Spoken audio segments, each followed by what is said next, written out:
bi tey yooyu noonu wala mbootaay googu moom mu bokk ci waaye itam doonu ordinary member executive member la maanaam bokk na ci fu ñuy nasee ak noccee tey ñu mën a waxtaane yu bari ndax gis ngeen fan yëpp coow li ñu bari di wax ne Gala ci ba mu laata muy juddu la dee am ñuy wax ne demeewut noonu coow li ci bari resignation yi ci am ak itam ñenn ñi nga xam ne dakkal nañ seen mën nañoo wax ne lañ fa cër bañ fa amoon ci wàllu li nga xam ne mooy njiit muy yenn executive member yoo xam ne génne nañ fa dinañ waxtaanee itam lu jëm ci auditor général bi nga xam ne moom maanaam ki nga xam ne mooy saytu alalu réew mi fu mu dugg dépasse bi nan lañ ko dépassé ngir lépp mën a tegu ci taabal ji luñ ci laal taw duñu koo laal ñu delloowaat ko wala ñu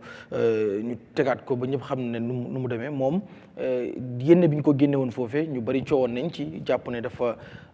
unlawful maanaam méngoowul ak li sartaay ndey réew mi santaane moom nag kiñ ko wuutu wala ki président bi tabbu maanaam appoint ngir mu wuutu ko muy Amadou Sow moom nag waatal nañ ko te itam xam nga bi ñu mujjee dégg ci moom ki nga xam ne mooy looyaam di Lamine J Dabo wala bokk ci ñu koy layal wax nañ ne mbir mi dinañ ko yóbbu fa mbaxana doonay benn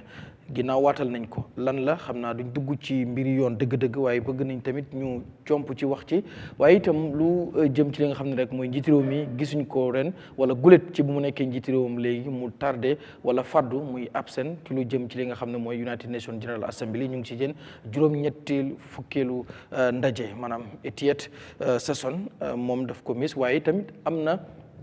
lu ñuy ruumandaat maanaam allege ne dañ daal di gàntal lu toll ci ñaar fukki government officiel ak juróom li nga xam ne rek moo di visa pour ñu dem fi nga xam ne mooy teewee ku ñu tudd ci Njogu Ba ki nga xam ne moo jiite Pura ak tamit kenn ci presidential adviser yi muy Mamadou Sabally loolu itam dinañ ci ñëw waxtaan ndax dañ bëgg a waxtaan li nga xam ne mooy diplomatie wu réewum Gambia loolu itam bëgg nañ ci dikk ñu laal ci dinañ laal tamit ci li nga xam ne rek moo di lii di corruption index bi nga xam ne Gambia participate génne nañ ko wax ne lu toll ci juróom-benn fukk ak juróom-ñaar ci réew mi wala ci doom réew mi lu ñu jàpp mooy corruption dafa yaatu ba jéggi dayoo maanaam dafa law ci réew mi jéggi dayoo loolu itam nañ ci jukki bu baax a baax su ko defee rek suñu panélistes yëpp ñu ngi fi suñu guest tey di Gallas Csay Jr bokku Gala moom mooy suñu gante yi fii ci Sunu Réew panélistes yi ki nga xam ne mooy Ibrahima Niang mu ngi fi Abdoulaye Bojang mi ngi fi Doudou Dia mi ngi fi Ñaawuru Koma moom itam mi ngi fi waaye laata ñuy may nuyu wala di jox panélistes yeeg suñu ges muy nuyoo xam nga rek suñu director of programmes Mamadou Mohamed Niang démb tiis moo ko dal ñu ñun ñëpp mooy ñàkk kenn ci soxnaam di Aysatu Jum yàlla na ko yàlla yërëm xaare ko àjjana moom moo fi baaw démb tey jii lañ ko jébbal boromam foofu ca sëg ya nekk ca Ol Yundum seede yu bari nag yoo xam ne def nañ ko ci moom di ñaanal kooki yàlla yërëm ko Mr Niang suñu collègue suñu boss di ko itam wax mastawu di bokk ak moom tiis wi di ñaanal itam yàlla na woyof ci kaw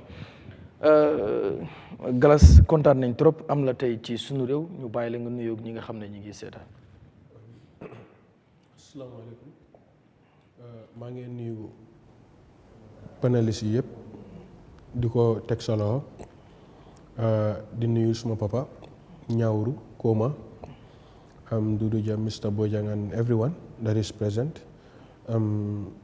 tey nekk suma ñaareelu yoon ma ñëw Eyeafrica as the guest on tamit pour ñu déglu because dégloo ñu xel ba ñoo dégloo xol ba lépp lu ñu fi wax rek mu nekk loo xam ne nii dina njëriñ réew mi ak li ko wër soo jërë ngeen jëf. jaajëf Ibrahima. waaw jërëjëf yow alhamdulilah rabbil alamin del si waat ngeen beneen Wednesday di use opportunity bi di nuyu suma brothers yëpp starting on my left Abdoulaye Bojang Ñaawuru Doudou Dia ak our able guest Gallas Csay di la nuyoo tamit garmi ak di nuyu mboolem ku nga xam ne tamit time bi programme bi du la raw Sunu Réew di la nuyu di la sant di la gërëm di wax ne ñëpp tamit nañ stay tuned as we are getting into the program very soon. Thank you. Mr Bojang. jërëjëf garmi di nuyu ñëpp di nuyu suñu gan di nuyu suñu boodas yëpp ñu fi nekka di masawu tamit comme ni nga ko waxee ñang ak famille am ak ku gaañu mooy jabaram lu ne am na time bu nga ko war a wax man su ma ñëw Eyeafrica wala nit ñi di ma gis Eyeafrica specifically ñang la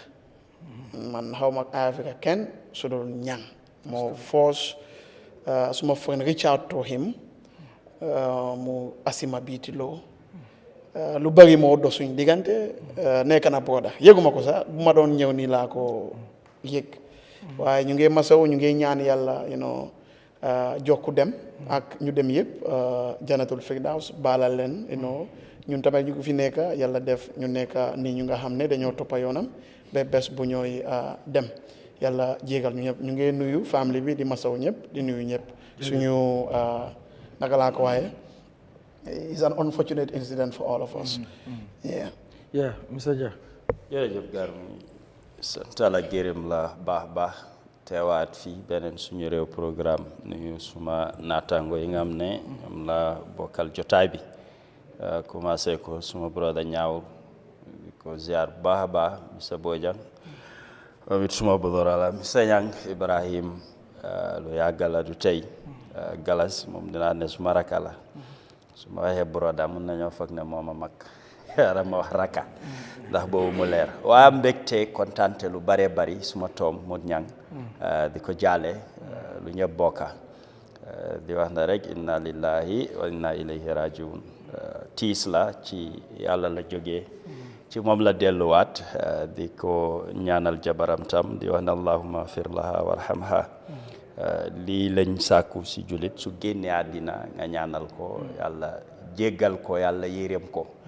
bari dañoo bindaay rest in peace waaye rest in peace du ñaan julit dañ ko war a ñaanal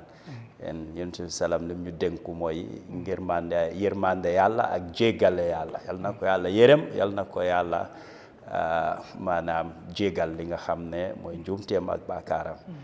lu ñëpp bokka di ko jaale di jaale ay mbokkaam Masha Allah. Mr. Koma. Auzu billahi mina shaytaani rajim bismillahi rahmaani rahim maa ngi nuyu ñëpp maa ngi ko commencé guest bi mooy suma doom Gallas Cissé di si jaarale Ibrahima Niang Mr. Bojang ak Doudou Dia after nuyu boobu nag di nuyu technical team bi yëpp caméraman yi ak technicien yu nekk si gannaaw programme bi di bamtuwaa comme ñu doon wax njëkka lu ñu wax mooy ne bokkatis boo xam ne ñun ñëpp a ko bokka di wax ñang ne mas di ko wax ne yal na ko yàlla xaari aljana te yéexee ñu fi nekk yal na ko yàlla dugal ci jannatul bu gën a kawe mooy jannatul firdaws waaye ñang daal comme Bojang nu mu ko waxee man tamit personally suñ relationship has passed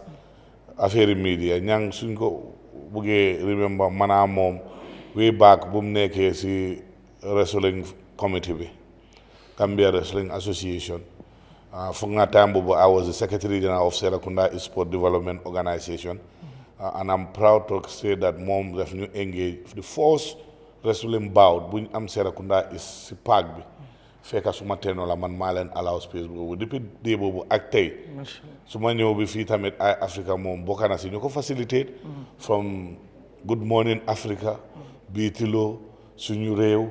ak all other platform yu ma musa attend fii yu ma musa bokka ñam bokk na si ñoo xam ne dañ fi ko pioneer so because of that daf laa waroon ne borom baax la so amuñ dara lu du wax ni ñang ne masa yàlla na ko yàlla may xoli muñ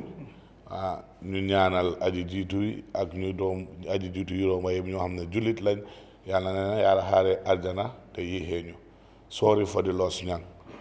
jërë ngeen jëf macha allah am na solo lool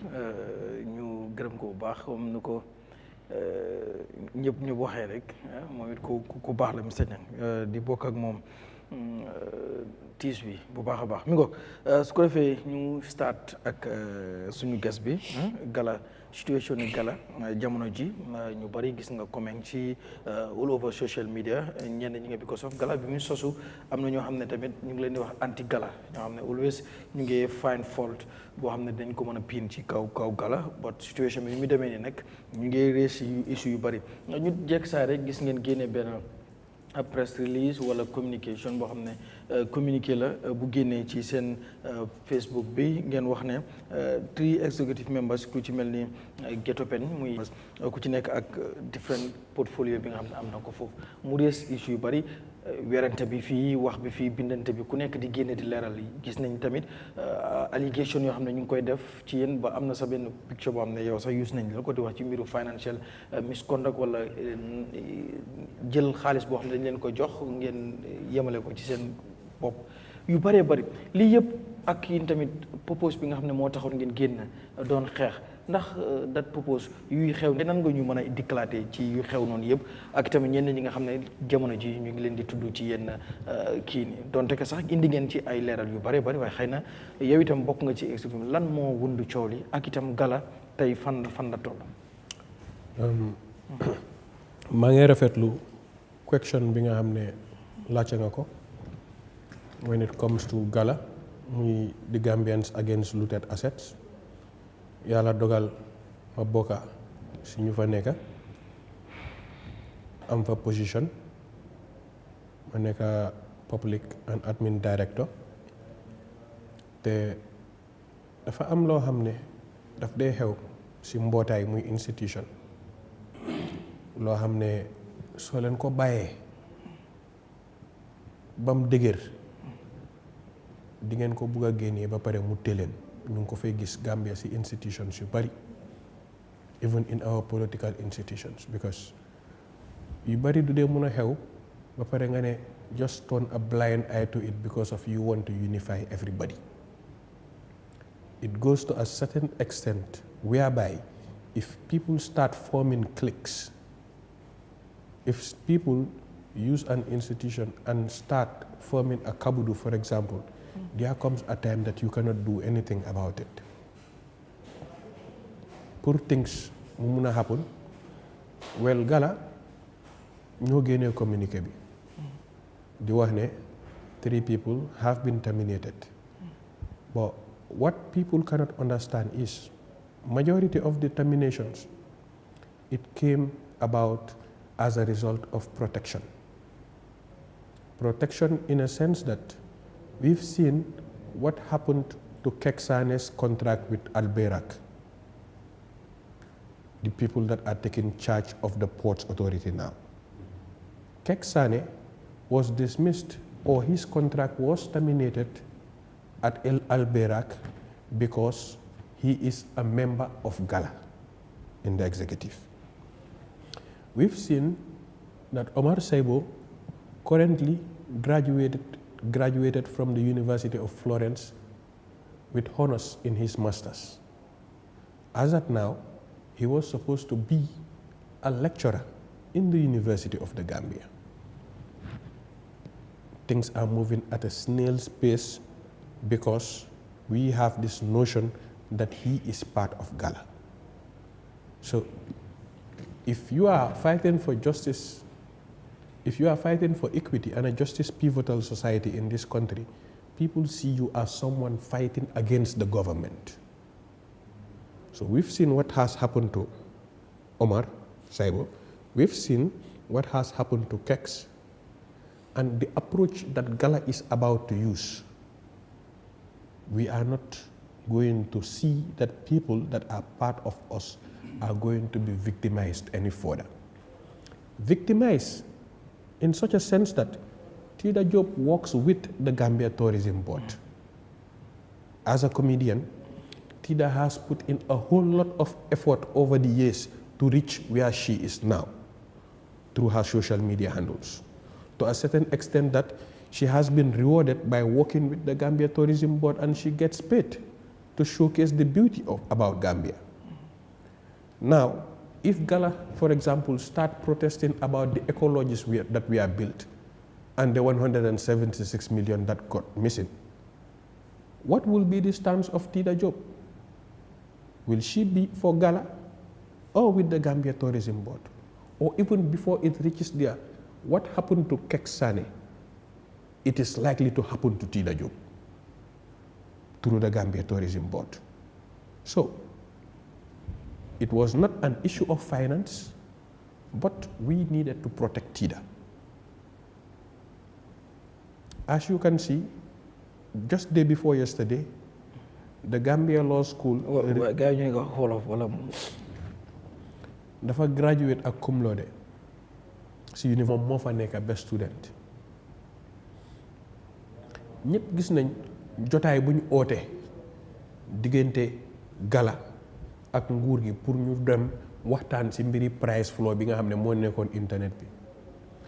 ñëpp gisoon nañ ne Ghetto si boppam amoon na fa confrontation ak ki nga xam ne moo nekkoon justice minister. Ghetto nekkagut lawyer. Ibrahima Jallow is still a kid. So su fekkee ne emotion sax mun na koo carré as noonu ba pare ñun Gambia ñu gis fi ñeneen ñoo xam ne nii sax suñ demee ba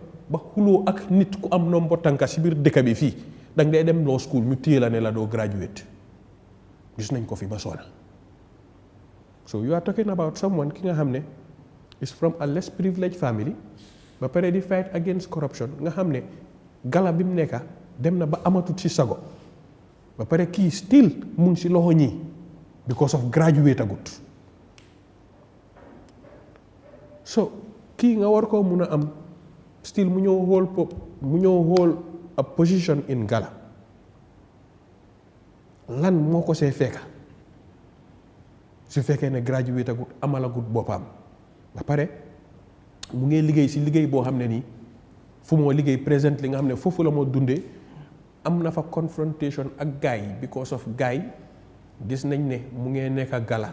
te oo nañ ko pour woon ko ndaxte fii soo dee liggéeyal private business sa ba pare bokk GALA foog ñu oo la ndaxte private business yi am na loo xam ne ñu ngi koo yaakaaree si nguur Gambia noonu la dee demee. So activism ak opposition you get isolated ku la dee waxa yow sax si public sax wala si mbooloo sax daf dee isolate boppam wala mu dem call la si pet because of nobody wants to associate themselves with you because of dëkk bi amut business bu rëy ba pare ñëpp dee rely on the government. So su fekkee ne Ibrahima ñu ngi koo oo di ko woonaat biir liggéey kaayam ñun suñ ko laajee décision ndax mu stick GALA ngoram daf koo may pour mu stick GALA still pour moom mu toog fa but ñun ñu ko mag sofa lu bari nga xam ne since jamono Kalama revolution ba tey ñu ngee nekk xale di xee gis lan lam ñu jural when it comes to disadvantages ñun duñ ko accept. You have over hundreds of people out there ñoo xam ne mun nañoo téye position bi ba pare dara du leen si fekka but su fekkee ne keesi Tida ak keesi Ibrahima ñi nga xam ne terminate leen ñoom ñaar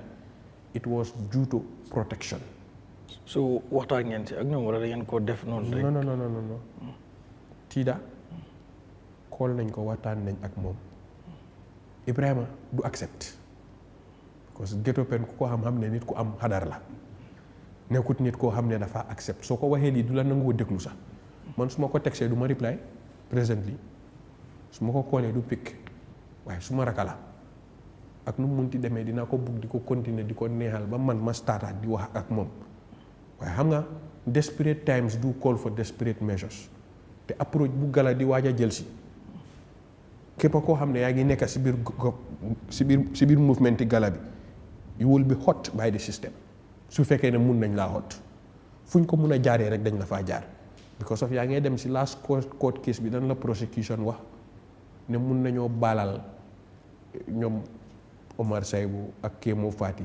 on one condition ne gars yi duñ mus a protestat ñu ne ko ne acceptuñ loolu tey acceptuñ ko ëllëg Omar Saibou ne leen ne soo leen ma bàyyee tey sa ëllëg su protest amee damaa delluwaat si tali bi so gis nga desperate times bi nu mu callee for desperate measures balaa ngaa dem pour fill in sa 11 pour war a dem play ñeneen foog nga tegagum leen si beñ bi pour ñu push because of yeneen sax balaa ngaa mbuka sax foog nga ñëw cuulewaat so nit ñi from the outside people will be looking at it from different perspectives but you can allow them to talk ba pare wax sax su feebaree noppa yu koo déglu war naa mun a wér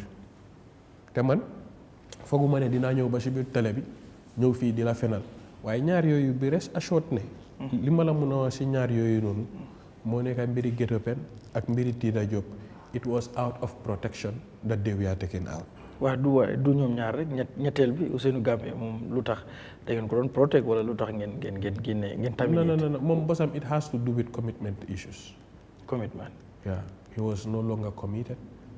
to it. Maybe he had different ideas. But if you have different ideas as well,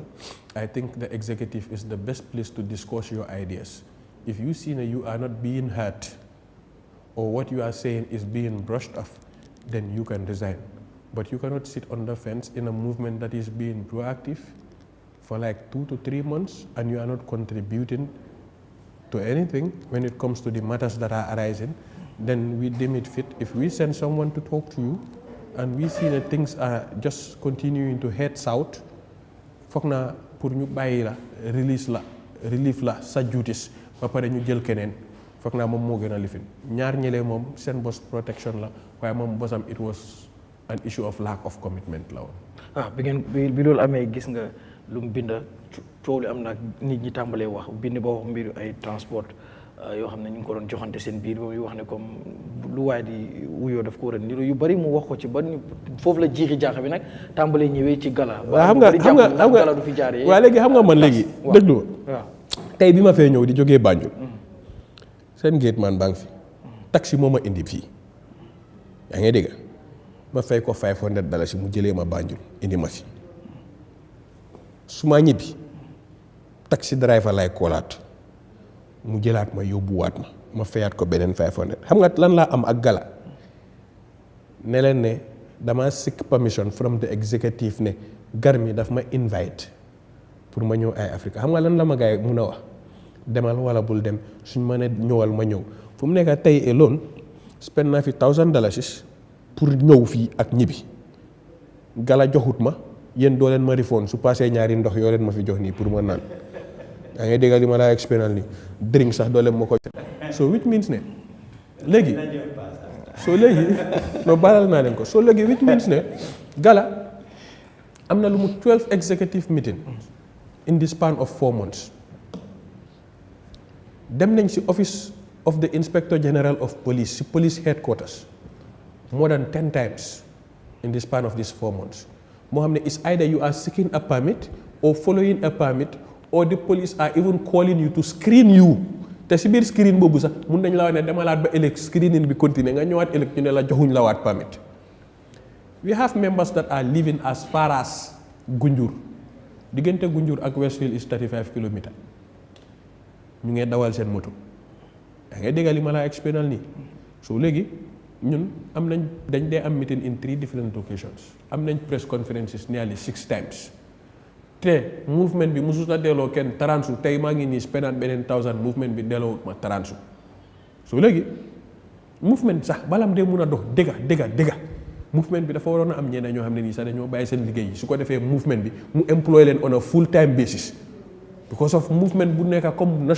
nationwide movement warut a nekk mbiri caaxaan nga am branches in 6 regions warut a nekk movement di caaxaan foog ñu am kenn koo xam ne dafa waroon a nekk accounting officer ak keneen koo xam ne nii movement bi daf la waroon a fay si seen kofas waaye yow gala léegi dafa mel ni ñëpp part time job lañ koo defee yow 4 months nga nekk si dara suñ la waxee ku nekk ñaata la spend si gala yow mënuloo ko expend soo léegi kuy jógee koo Gunjur pour dem di ñëw every day which means ne lu mu laa di moom $1,000 daf koo fay fuel soo ñu toog ba after 4 months ñu decide ne 4 months yi passé na te noo toog less of ne protest am nga xam ne ñun léegi suñu tëjee rek léegi kenn du dee jëlaat police bail which means ne 3 days da nga ko war a nekk in police custody balañ laa yóbbu court léegi because gala léegi it's a norm there ne soo fa waree bokka suñ la waree tëj léegi doo jëlaat police bail because of you did nothing wrong while protesting so léegi which means ne 3 days boobu noonu ñii dañoo bugg di jël seen fuel di dem si Lamine J Dabo suñ fa jógee dem si Nene Cham understand suñ fa jógee demaat si police command bi so which means ne tali it is becoming a norm now protesting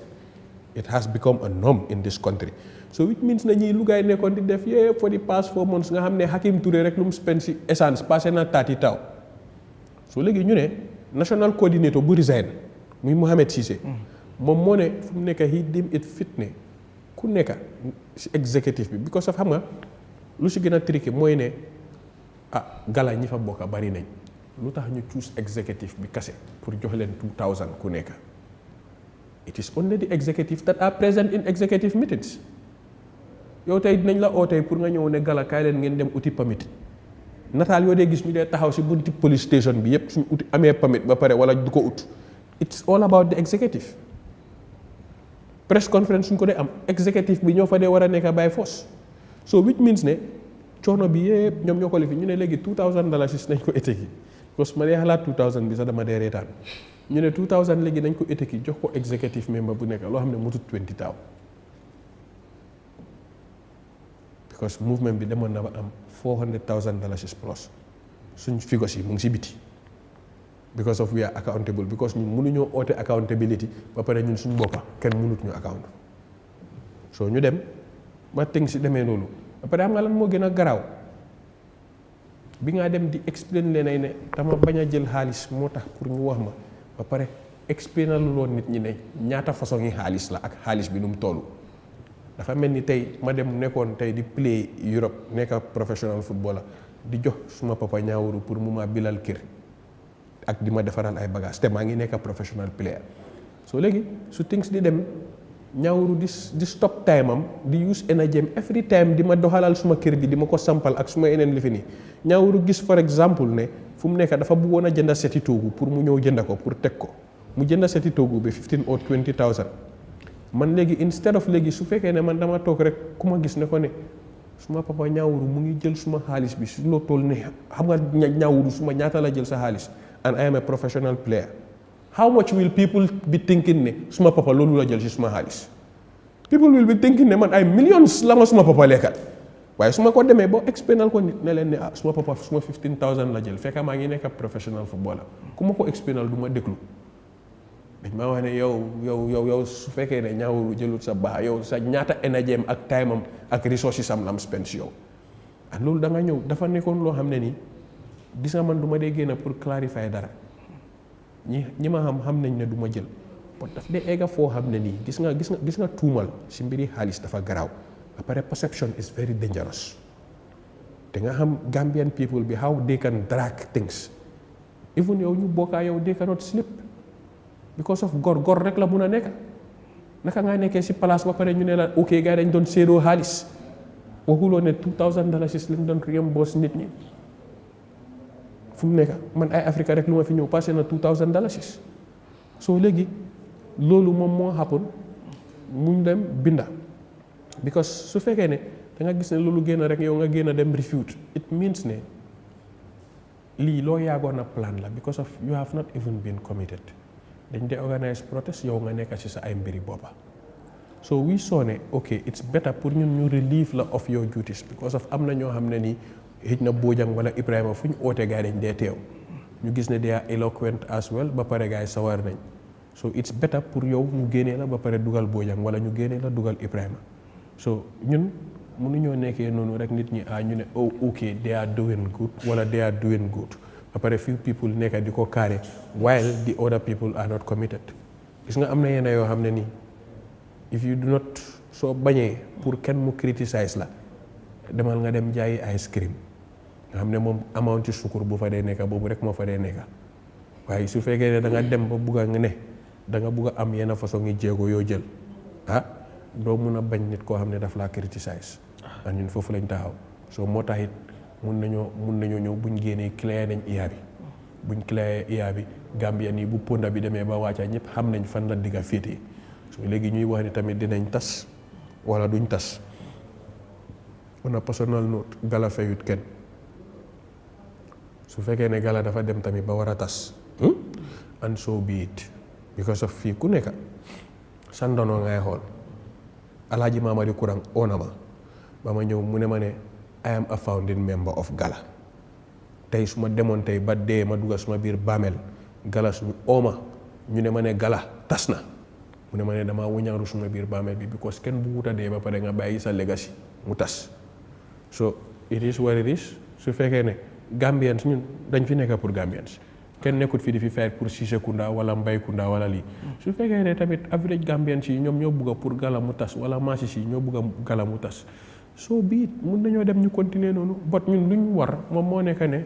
ñu dem xeex pour nit ñi ñu am a system of equity and a justice pivotal society ñun ñu ngi si lu ñu si fekka tamit moom moo nekk loolu I think that answers your question. All right dinaa ñëwaat ci yow Babou Diouf si Bojang du tey noonu laa koy defee monsieur Bojang nan ngay jàngatee kàddu yu Gallas indi ak tamit ni ngay gisee ci social media bi mbiru Gala comme ñu bari di wax ci Gala tas na dina yàqu léegi jubóotu ñoom neen ñoo nekk di tamante yooyu noonu yëpp allégation yu jógee foofu ak ñetti executive members yi nga xam dañ leen tamit Mohamed Cissé so yow nooy jàngatee mbir mi ak Gala doole bi nga xam ne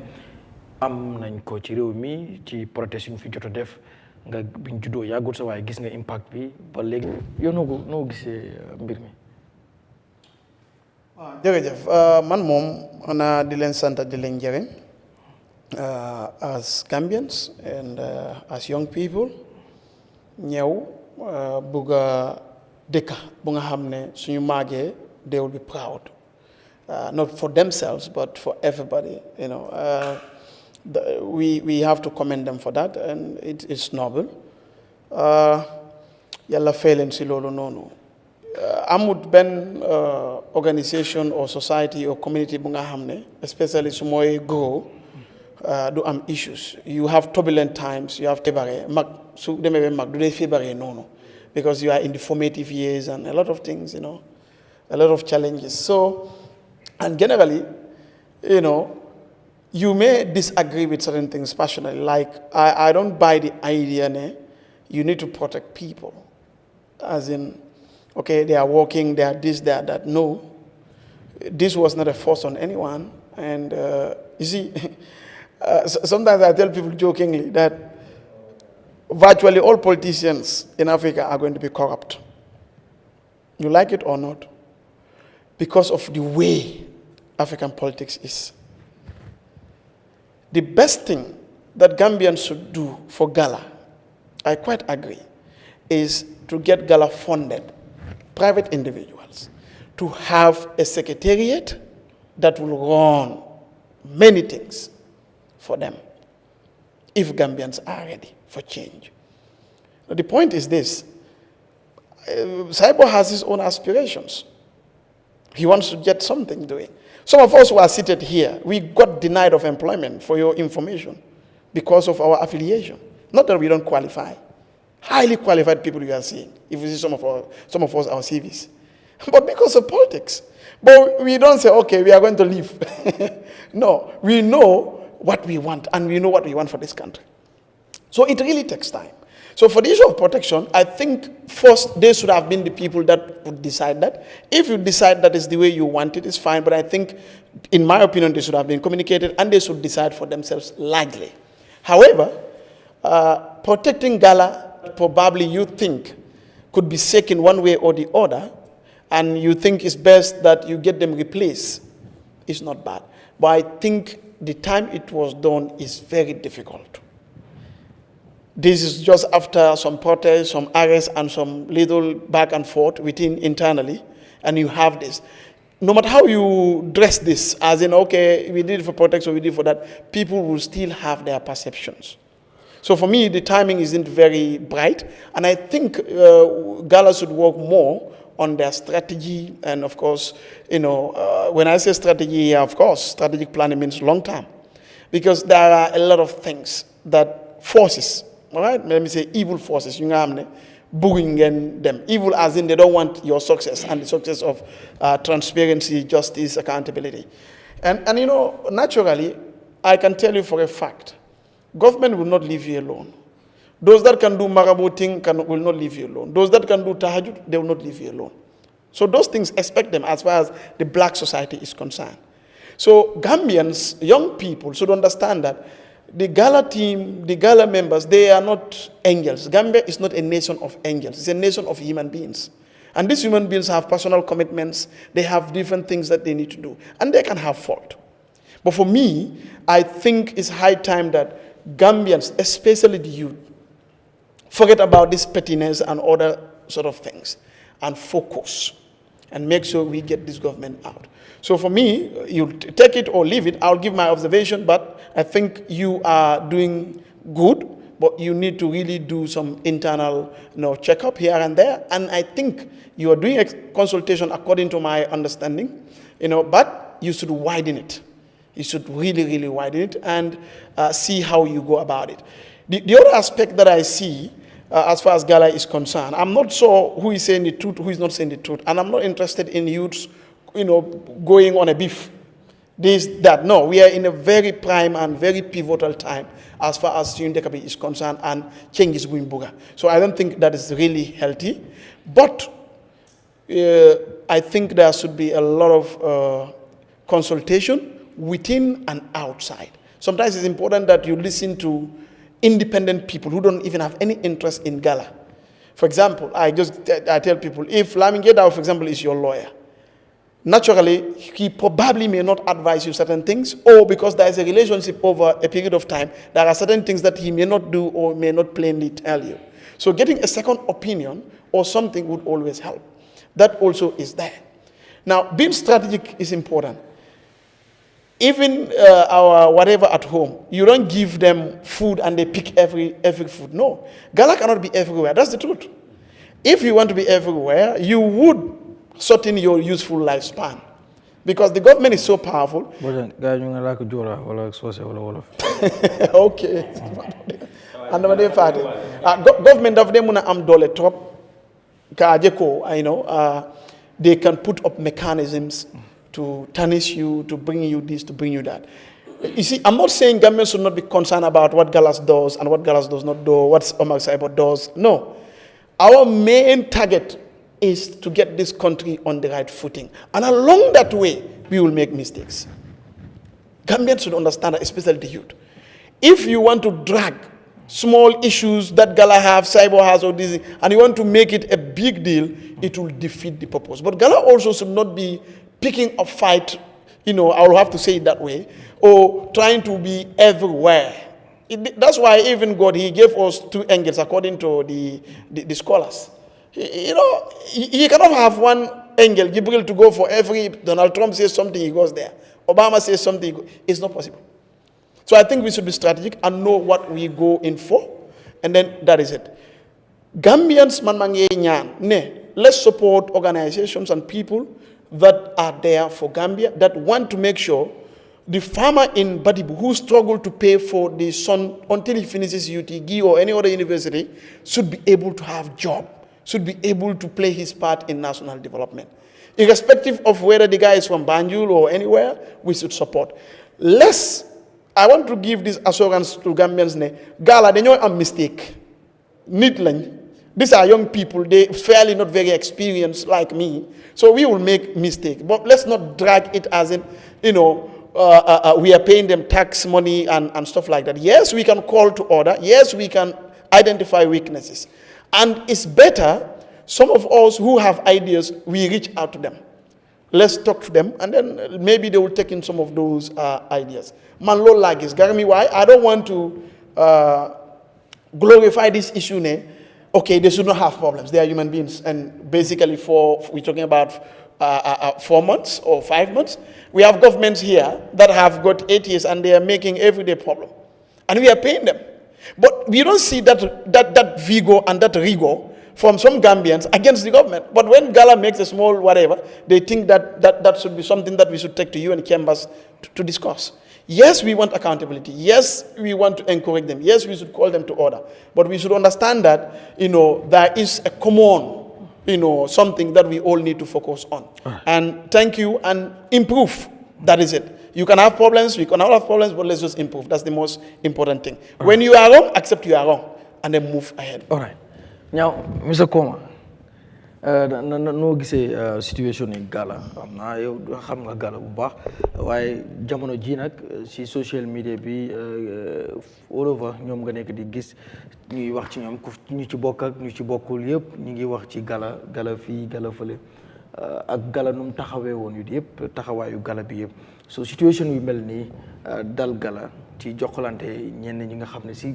ay members leen di jiñante yow ban jàngat nga ci am ak itam ndax loolu mënut a rey Gala. jërëjëf Garmi comme ni nga laajte boobu am na solo trop waaye dama gis ne mbootaay bu nekk ak movement bu nekk ak groupe bu nekk suñ ko sosee ñu si dee bokka dafa am different reason yu tax ñu si dee bokka who mean what they say and Gambian problem soo gisee mu naxaree solve 3/4 of the people are not committed and they are not there for the reason that they say they are there for. They are vested interests ku nekk am nga sa old fight bi nga bugg a pick up xam naa ko bu baax a baax su ma ne xam naa ko bu baax a baax dama am serde dama am firnde Gala si lu mu téye daf ko dee téye yaa xam yaa bokkaa moom gis-gis boobu o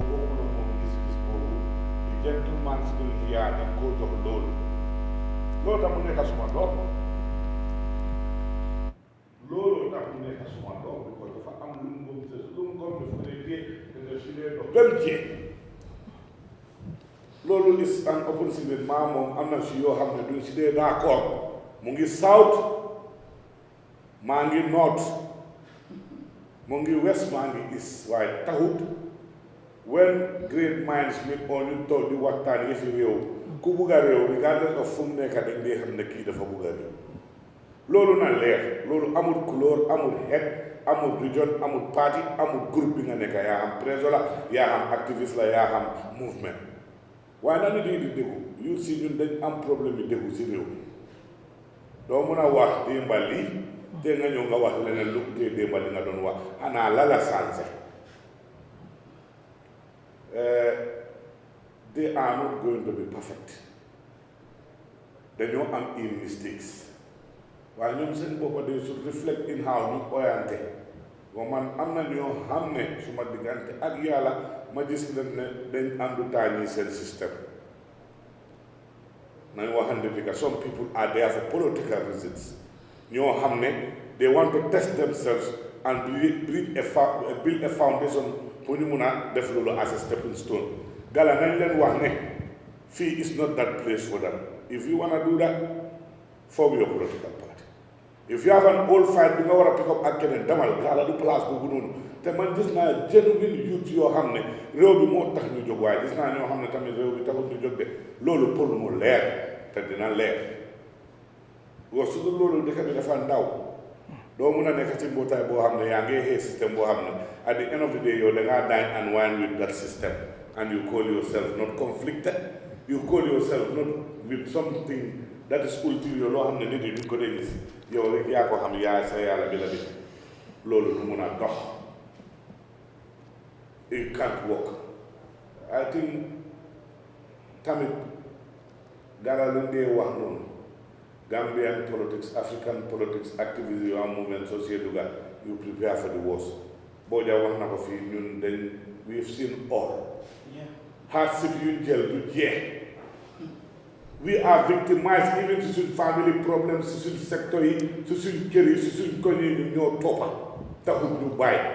la fa am loo xam ne da nga ko war a ñeme soo bëggee nekk politicien oo nga bëgg a nekk activiste oo nga bëgg a nekk ndaw boo xam ne da nga bëgg a réew without fear or favor mooy ne dangaa ñeme xiif dangaa ñeme coono dangaa ñeme loo xam ne mooy wax dëgga du ko am na ñoo xam ne duñ la dimbale de duñ la dimbale si looy def soo bëggee liggéey loo xam ne dafaa jëli réew bi am na ñoo xam ne dañoo taxaw rek di ko bloc di ko fata rek yow gas bu pax boo gas ñu fata pax boo gas ñu suul ko soo kii fii kuy dugga Gala dafa war a understand ne suñu moo dugga it will have to go with risks and dafa war a prepare pour jël loolu soo ne da nga bëgg a nekk a patron you will make sure to sacrifice some things and that is what patrons do sometimes even sacrifice your life and your livelihood for the betterment of the country that is the creed that is the belief Nothing else, you don't get paid. Galas one na ko fi nga fay $1,000 ñu ñambo sa 2000 comme ni ko waxe bala nga xam dara di ci comment da nga wara xam lu xew fi nak Gambia fi pour def nit malaika legi fekk xamul la dafa gaaw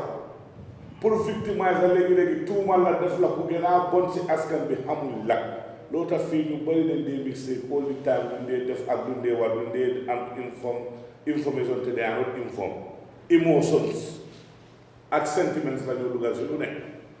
man bugguma ñaaw bugguma galas rek si lu mu nekk rek am na si lu mu nekk rek waaye danga fàtte moom lan la contribute so si ñëwee si loolu man foog naa ne kenn waruta woon kenn ku bugg a bokka si lii war a accept ne dafa am lu mu àndal mooy ngi risque jéego yooyu nag lu mu war a def nit su déggoo nag nga war a préparer sa bopp pour loolu because ñun loolu la ñoo dundee oppositions anybody who is fighting against a system in this country and in this part of our all called Africa da nga war a préparer loolu la ne soo génnee any day soo demee mën naa am doo egga fi nga dem ba laa taxawal picc la yóbbu la fu kenn xam is becoming a norm. Thirdly, li ma bëgg a saani si lii xeex bu nekk dafa am purpose. Gambia against looted assets. It should not be Gambians against any decision government makes. It's not Gambians against anything the government move. No, you have to strategize. You must have a purpose. Gambians against looted assets. Dafa am loo leen demand, dafa am loo leen jublu, dafa am loo xam ne du tax nit yi bugg a leen óolu leen jublu leen si loolu waaye ñu génnee auditeur ñu naan nga bugg a dem foofu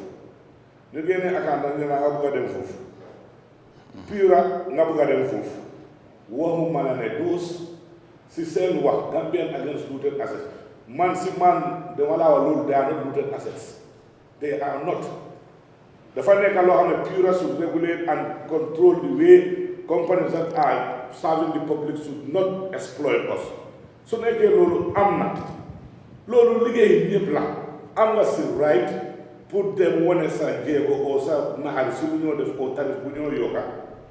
mun ngaa def loolu yëpp mun ngaa def loolu yëpp waaye at the end of the day GALA is more important because with the advent of GALA dañ gis ne mu on add lu bari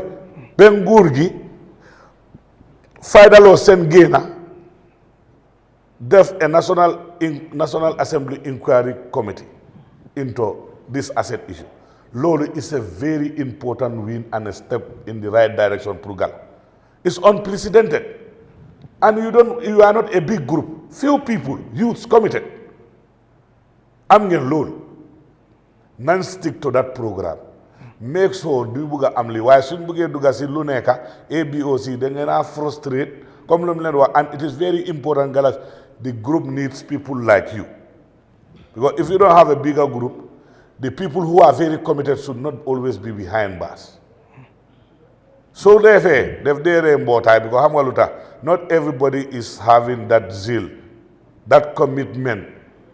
that fiery attitude like Galas has and the intention that is very good and well calculated and well deserved pour ngeen mun a mobilize te mobilisation si lu nekkut rek du dem affaire yi mbool key people should stay away from trouble to be able to put the ground and set it up for the movement to have life because before you think about even growing you have life but when you are killed you are not growing because there is no life. So you have to calculate and you have to strategize. Gambians against looted asset. Okay, yeah, it's working now. I think that is a technical issue. It is working now. It's working now, but it was not working. It's unfortunate. No, just some part. Some part you have, and some of those parts are very important because you cannot cut it and bring it back. Okay. The back and forth cannot be done. Why, in a nutshell, you have to be prepared in this country. Banku doko fo itala lo itala activiste oti bang itala politicien oti bang fo itala banku doko ya la faka tonya val kese sabale beje tonya kese kodi kese bata kese ñene beje ni GALA bu kafoti albelorin modol le fana nyanta ka wakil ka ko di keso bondi ka landi yaje ko nyum fondin kol mel be bata keso nyin taka ni be to ma keso fokam banko ka in nyanta ka organizer do mo buga organize no nyin kol buga keno ko do kom biko kanyum men vote mobility katani dulal to kataka na ni ko do te bulu galas bi tetina no jang ni man ta fendo la me alon ko ka ko do soto ne de you cannot make it hanata galankol ko ta ay africa banyul ni jantema kemelul civil servant jolle la salary tambita wuli nani la karokon. So that means that Gallas has to engage himself in a meaningful or an eventful venture bo xamne daf ko jox xaliss fay ko do dila so ñin kesse sabol lebe banku do ko mol fanal ñanta ka lon ne ko ñul be bata keso min toña keso be banku do ko bari ka foko no sun sulu tol ni sulu saji mal mele alon ko dal kana ko do na le meeting o fonke o ale kufo dol bi je wol ne mel ka kacha tol men be kacha ka futawol ale ku discourse mi alon ko pejo mi alon ko be controlling danal ba funtila sama mole alon the next step al nyanta menke in atol nyanta ka inside reflection le kal damal ale ñoo jube baake yalo dindi ya sabatio asinyo ya mandia biya be gala sama be groupe d'autre sinindi be groupe d'autre adu ngaajele ko al damal tema dol bije wol kala fi fayitan do la baake alright ma fo gala kono de ba ni dol vundita jing protest la natol bal tar ibu kala fi ka fo ko de riamol na so you have to stop that like linga wa fi dama ko wasi olof so buge dem ci kanam bugulo tas tela tas bul nangu taxawal mbolo ci bir mbolo du de dox de benam mbolo nga buga sey taxawal benen mbolo du muna dem alright lola am pour wax len pour way on the net cell to grade your performance bi ngeen commencé bi legi with all the conditions I give you 5 or 6 over 10 because li ngeen atteindre ñu bari atteindre ko ngeen gëna def lo xamne is unprecedented ben nguur gi deglu len all set up an inquiry into that loot $3,000 G wagon yo xamne bena lampa G wagon is nothing less than $5,000 one light headlight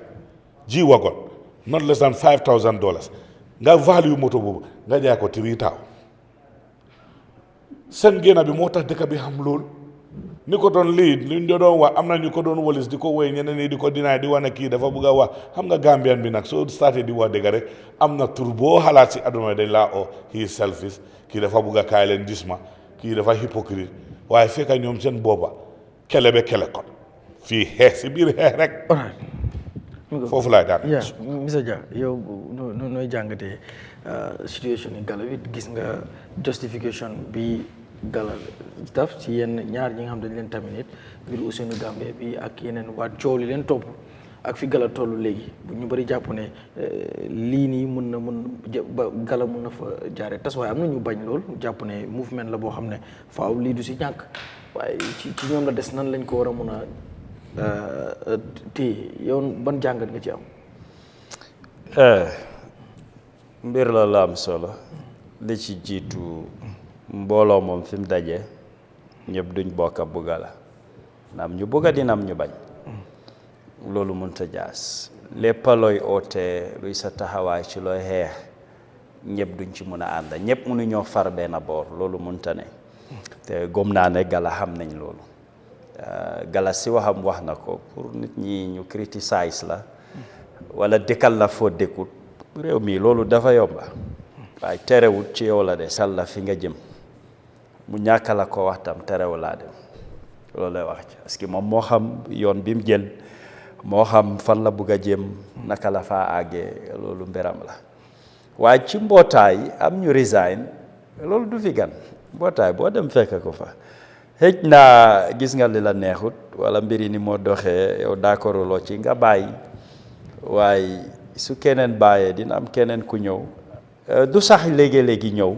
am na ñi fa nekk ñi nga xam ne yow dañ la óolu rek wala am yaakaar ci yow jox la place soo bàyyee rek keneen ñëw jël ko te li nekk ci fi movement surtout su jógee pour réew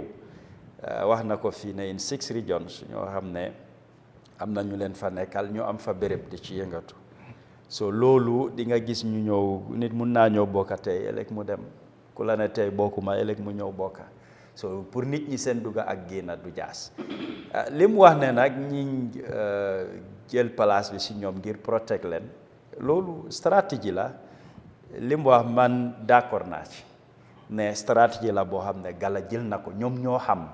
lan moo tax ñu jël ko te wax na ci biir waxam ne am na lu ñoo waajal comme lii ñëw du doon lu yomba ci ñoom ñi nga xam ne ñoom ñoo nekk Gala mbir nekku ci wàllu Ousseynou Gambia tam soo amee place dafa ñëw ak responsibility léegi waruloo xaar sax ñu génnee la yow xam nga li nga war a def soo ko deful yaakaar naa génnuloo Gala waxal gaa ne place bi dama jàppa lii mënuma koo dem jël leen ko jox ko keneen waaye ba tey maa ngi biir Gala li ma war dinaa ko def so dem na ñëw la wax bi ci social media bi yëpp nit ñi nuñ ko doon déggee ak moom ni mu ko nettalee daanaka dimbale na ñu bari ñu xam lu xew dalal na ay xel lii man dama ko dee ñaax mbootaay yu bari di ko jooytu génn di wax ak nit ñi dafa am solo du rek communication waaye lii la ñoo wax effective communication tey am na ñu bari luñ jàppoon bàyyi nañ ko luñ fogoon nañ naa ndeke loolu amul te wax na ko ci wax boo xam ne jarul mu yuuxu waxut fii ba ñaxa li mu wax lu leer la nit ñi dégg nañ ko ñu xam lan la so lii dafa am solo di ñaax waa Gala ne nañ bari lu ñoo ñëw ci media di waxtaan ak nit ñi laaj ak tontu la am luñ la laaj nga leeral ñëpp jàngee ci media waruñ di ko daw sa xalaat ngay wax léegi ñi ngaa dajeel wala ñi nekk ci comment section bi ñoo wax warul laa yëngal yow da nga am sa xalaat wala li nga bëgg a jàllale ko dina am ñu ci d'accord dina am ñu ci ñaakaar d'accord ñu bañ waaye fi réew la ñu bari ci ñoom ay ndaw lañ gëm naa ne ñi ci biti luñ munti wax ak luñ joxoñ kenn gënut leen a xam ñoom lan lañ bëgg ñoom fuñ toogee executive bi di meeting kenn du ko fekkee foofu dinañ fa xëccante dinañ nangu ñaaka nangu waaye balañ faa jógee faaw rek mu am luñ teg loo xam ne lu bari ci ñoom sudul ñëpp dinañ ci d'accord mbootaay noonu lay doxee te ni mu ko waxee rek ne li ñoo waajal ci kanam yu mel ni soo si bokkee da nga war a nekk ku pare parce que dinañ la tikku nañ la saaga dañ la dëkkal foo déggul lu nekk di nga ko dégga waaye lu olof di wax la rek xam sa boppa gën ñoo la wax la ko parce que soo xamee sa boppa lu bari du la yëngal doo si am jaaxare su ma naataw ngay wax nañ ci lu bari lii daal laa ci bëggoon a tënk monsieur Niang yes nan nga nekk yow noo jàngatee situation in Gala fii Gala tollu gis nga tamit kenn ci seen executive members yi gis nga leeral yi nga xam ne indi na ko ci décision bi Gala jël tamit ñett ci ñoom waaye ñaar ñi expliqué nañ la ne pour protect leen mbiru Ousseynou Dabo Ousseynou Gambia nu mu santati sax Ousseynou Gambia yes Gambia so gis nga situation bi nu mu demee foofu noonu yow nan nga koy jàngatee ñenn ñu bari ñu jàpp ne comme Gala dafay dee waaye gis nga jàngat yu bari yoo xam ne nit ñi def nañ ko ci yow ban gis-gis nga ci am waaw xanaa di jaajëfal Gala di register seen effort so far within the 4 months teg naa ne every Gambian moom mun naa taxaw wax ne su fi emoon sax mu ne waaye yàlla bu mu fi em because tamit nga bañ ko bugga ko am na lu nga xam ne jot nañ ko register muy so many successes because lu bari lu nga xam ne tamit mun na new si dëkk bi maybe yàggan nañ cee waroon wax waaye maybe government bi jëlut di needed efforts gis nañ Gala seen génna waral lu bari so comme nu ko ñaawuru waxee xanaa lu ma wax rek mooy boo taxaw tamit gis ne Gala am na njëriñ ci réew mi kon nag Gala di moo mi ngee survive di moo ñi ngee attain di Gambia that we want so lii yëpp am na waaye lu ma wax rek mooy issue yi Ousseynou Gambia bi man nag su ma nekkoon Gala anything that has to do with finance maybe bala moo génnee si biti ñun nooy def communication bi even before message bi di transparency waaw all means amuloo ko dañ dee capitalize on this excuses yu nga xam ne it's not an issue but at the end of the day just seetal ñeneen yi nuñ propaganda yi this message ne Gala xaalis bu ñu leen jotee yónnee moom lañ seedoo seen biir onasaan waaye lu ko waral mooy su nekkoon ne ñoom already decide on nañ lii génnee et communiqué wane ne onwards lii lañ bugg a def lii lañ decide mooy ne each executive nañ ko jox 2000 because du xaalis waaye loolu just mu facilitate maybe some movement la because xaalis dafa sensitive in anything that we do especially when people comes together to fight for a cause especially going against some of the wrong things that the government is doing so dama believe ne message bi waroon naa génn earlier on waaye warutoon a génn from Ousseynou tamit at one point time bi tamit man I have problem with it because GALA they are in a very crucial time so xaw ma nag ndax weda engage on nañ Ousseynou waxtaan ak moom especially when it comes to his lack of commitment to the cause because sometimes tamit ama gom ne maybe certain decisions before nga koo jël especially pour terminate maybe mënoon nga ko doon engage déggee from his side then from there loolu sax dina leen do more ground su ñëwee to a point bu nga xam ne dañ war a terminate service am bi so the other issue mooy protection issue bu gaay wax ñëpp xam nañ ne sooy seet Africa ñëpp ñu nga xam ne dañ stand against their government dañ end up losing everything si all the great people yu nga xam ne mun nañ leen di name here ñoom Kwame Nkrumah ñoom Nelson Mandela even Gambia fii ñoom Ousseynou ñoom Halifa Sallah so all these people they risk everything ñoom OJ Jallow so obviously dama gëm ne ghetto pen su nekkee ne cause bi is so dear to moom gëm naa ne GALA dañ ko war a joxaat di opportunity pour mu ñëw because dafa am si yooyu nekka comme ni ko Bojang waxee ñun ñu fi toog nii yëpp we risk so many things ñun ñëpp amoon nañ mënoon nañ doon toog rek fàtte everything then ñu dem système bi ibi ñu bunta then ñu dugga because we have the qualifications but then believe ne we are not going there to get married to the system bu nga xam ne is not serving the interest of the people so any genuine fight booy def obviously xamal ne spécially am na ñu taxaw ñu nga xam ne they will not see through so su nekkee dañ protect ñooñu léegi the bigger question comes ku nga xam ne is not part of the executive waaye am na liggéeyam te xam nañ ne obviously ku fi jóg even if you have your own private business waxuma la ngay liggéeyal nguur sa own private business te ñu jóg rek ñu gis la si opposition bi sax wala ñu gis la si activism buy against government obviously nguur daf laa pexe so su nekkee protect nga executive bi ñeneen ñi it's just like they are being left like that so foofu na nit ki dina am the guts pour ñëw wane ne I will risk everything to fight for this cause when ñeneen ñi ñu ngi leen di protect comme executive yi nu mu ko waxee others they are not protected am na ñu nga xam ne even at party level they are not part of the executive but they are being victimized because dañu realize ne ñoom seen boppa ñu ngi doole lay oppositions so dama gëm ne the issue of protection suñ ko defee rek at the end of the day du nekk luñ mun a sustain in the long run ba pare dina leen ñaakaloo pour ñoom ñu am access to so many people what people need to understand this is a cause that I'm coming to fight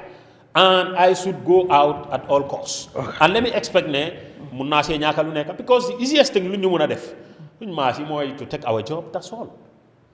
but the most difficult thing mooy nit ku nga xam ne teg nañ ko place for so many years kooku jëluñ liggéeyam rek waaye freedom bu nga xam ne tamit xam nga ñu ko xañ te gis nañ ñu nga xam ne xam nga dem nañ through this so whether you are an ordinary member or you are an executive member then su ne fuñ leen place in whatever they are about to do am yenn décision su nga xam ne ñu ngi ko jël am na ku ko fi jotaal di UDP aspiring flag bearer so mu ngee repeat loolu ba after Peter mu ne ko ne but ndax mënuloo wax lawyer J Darboe rek because already moom bu nga xam ne they can be brought down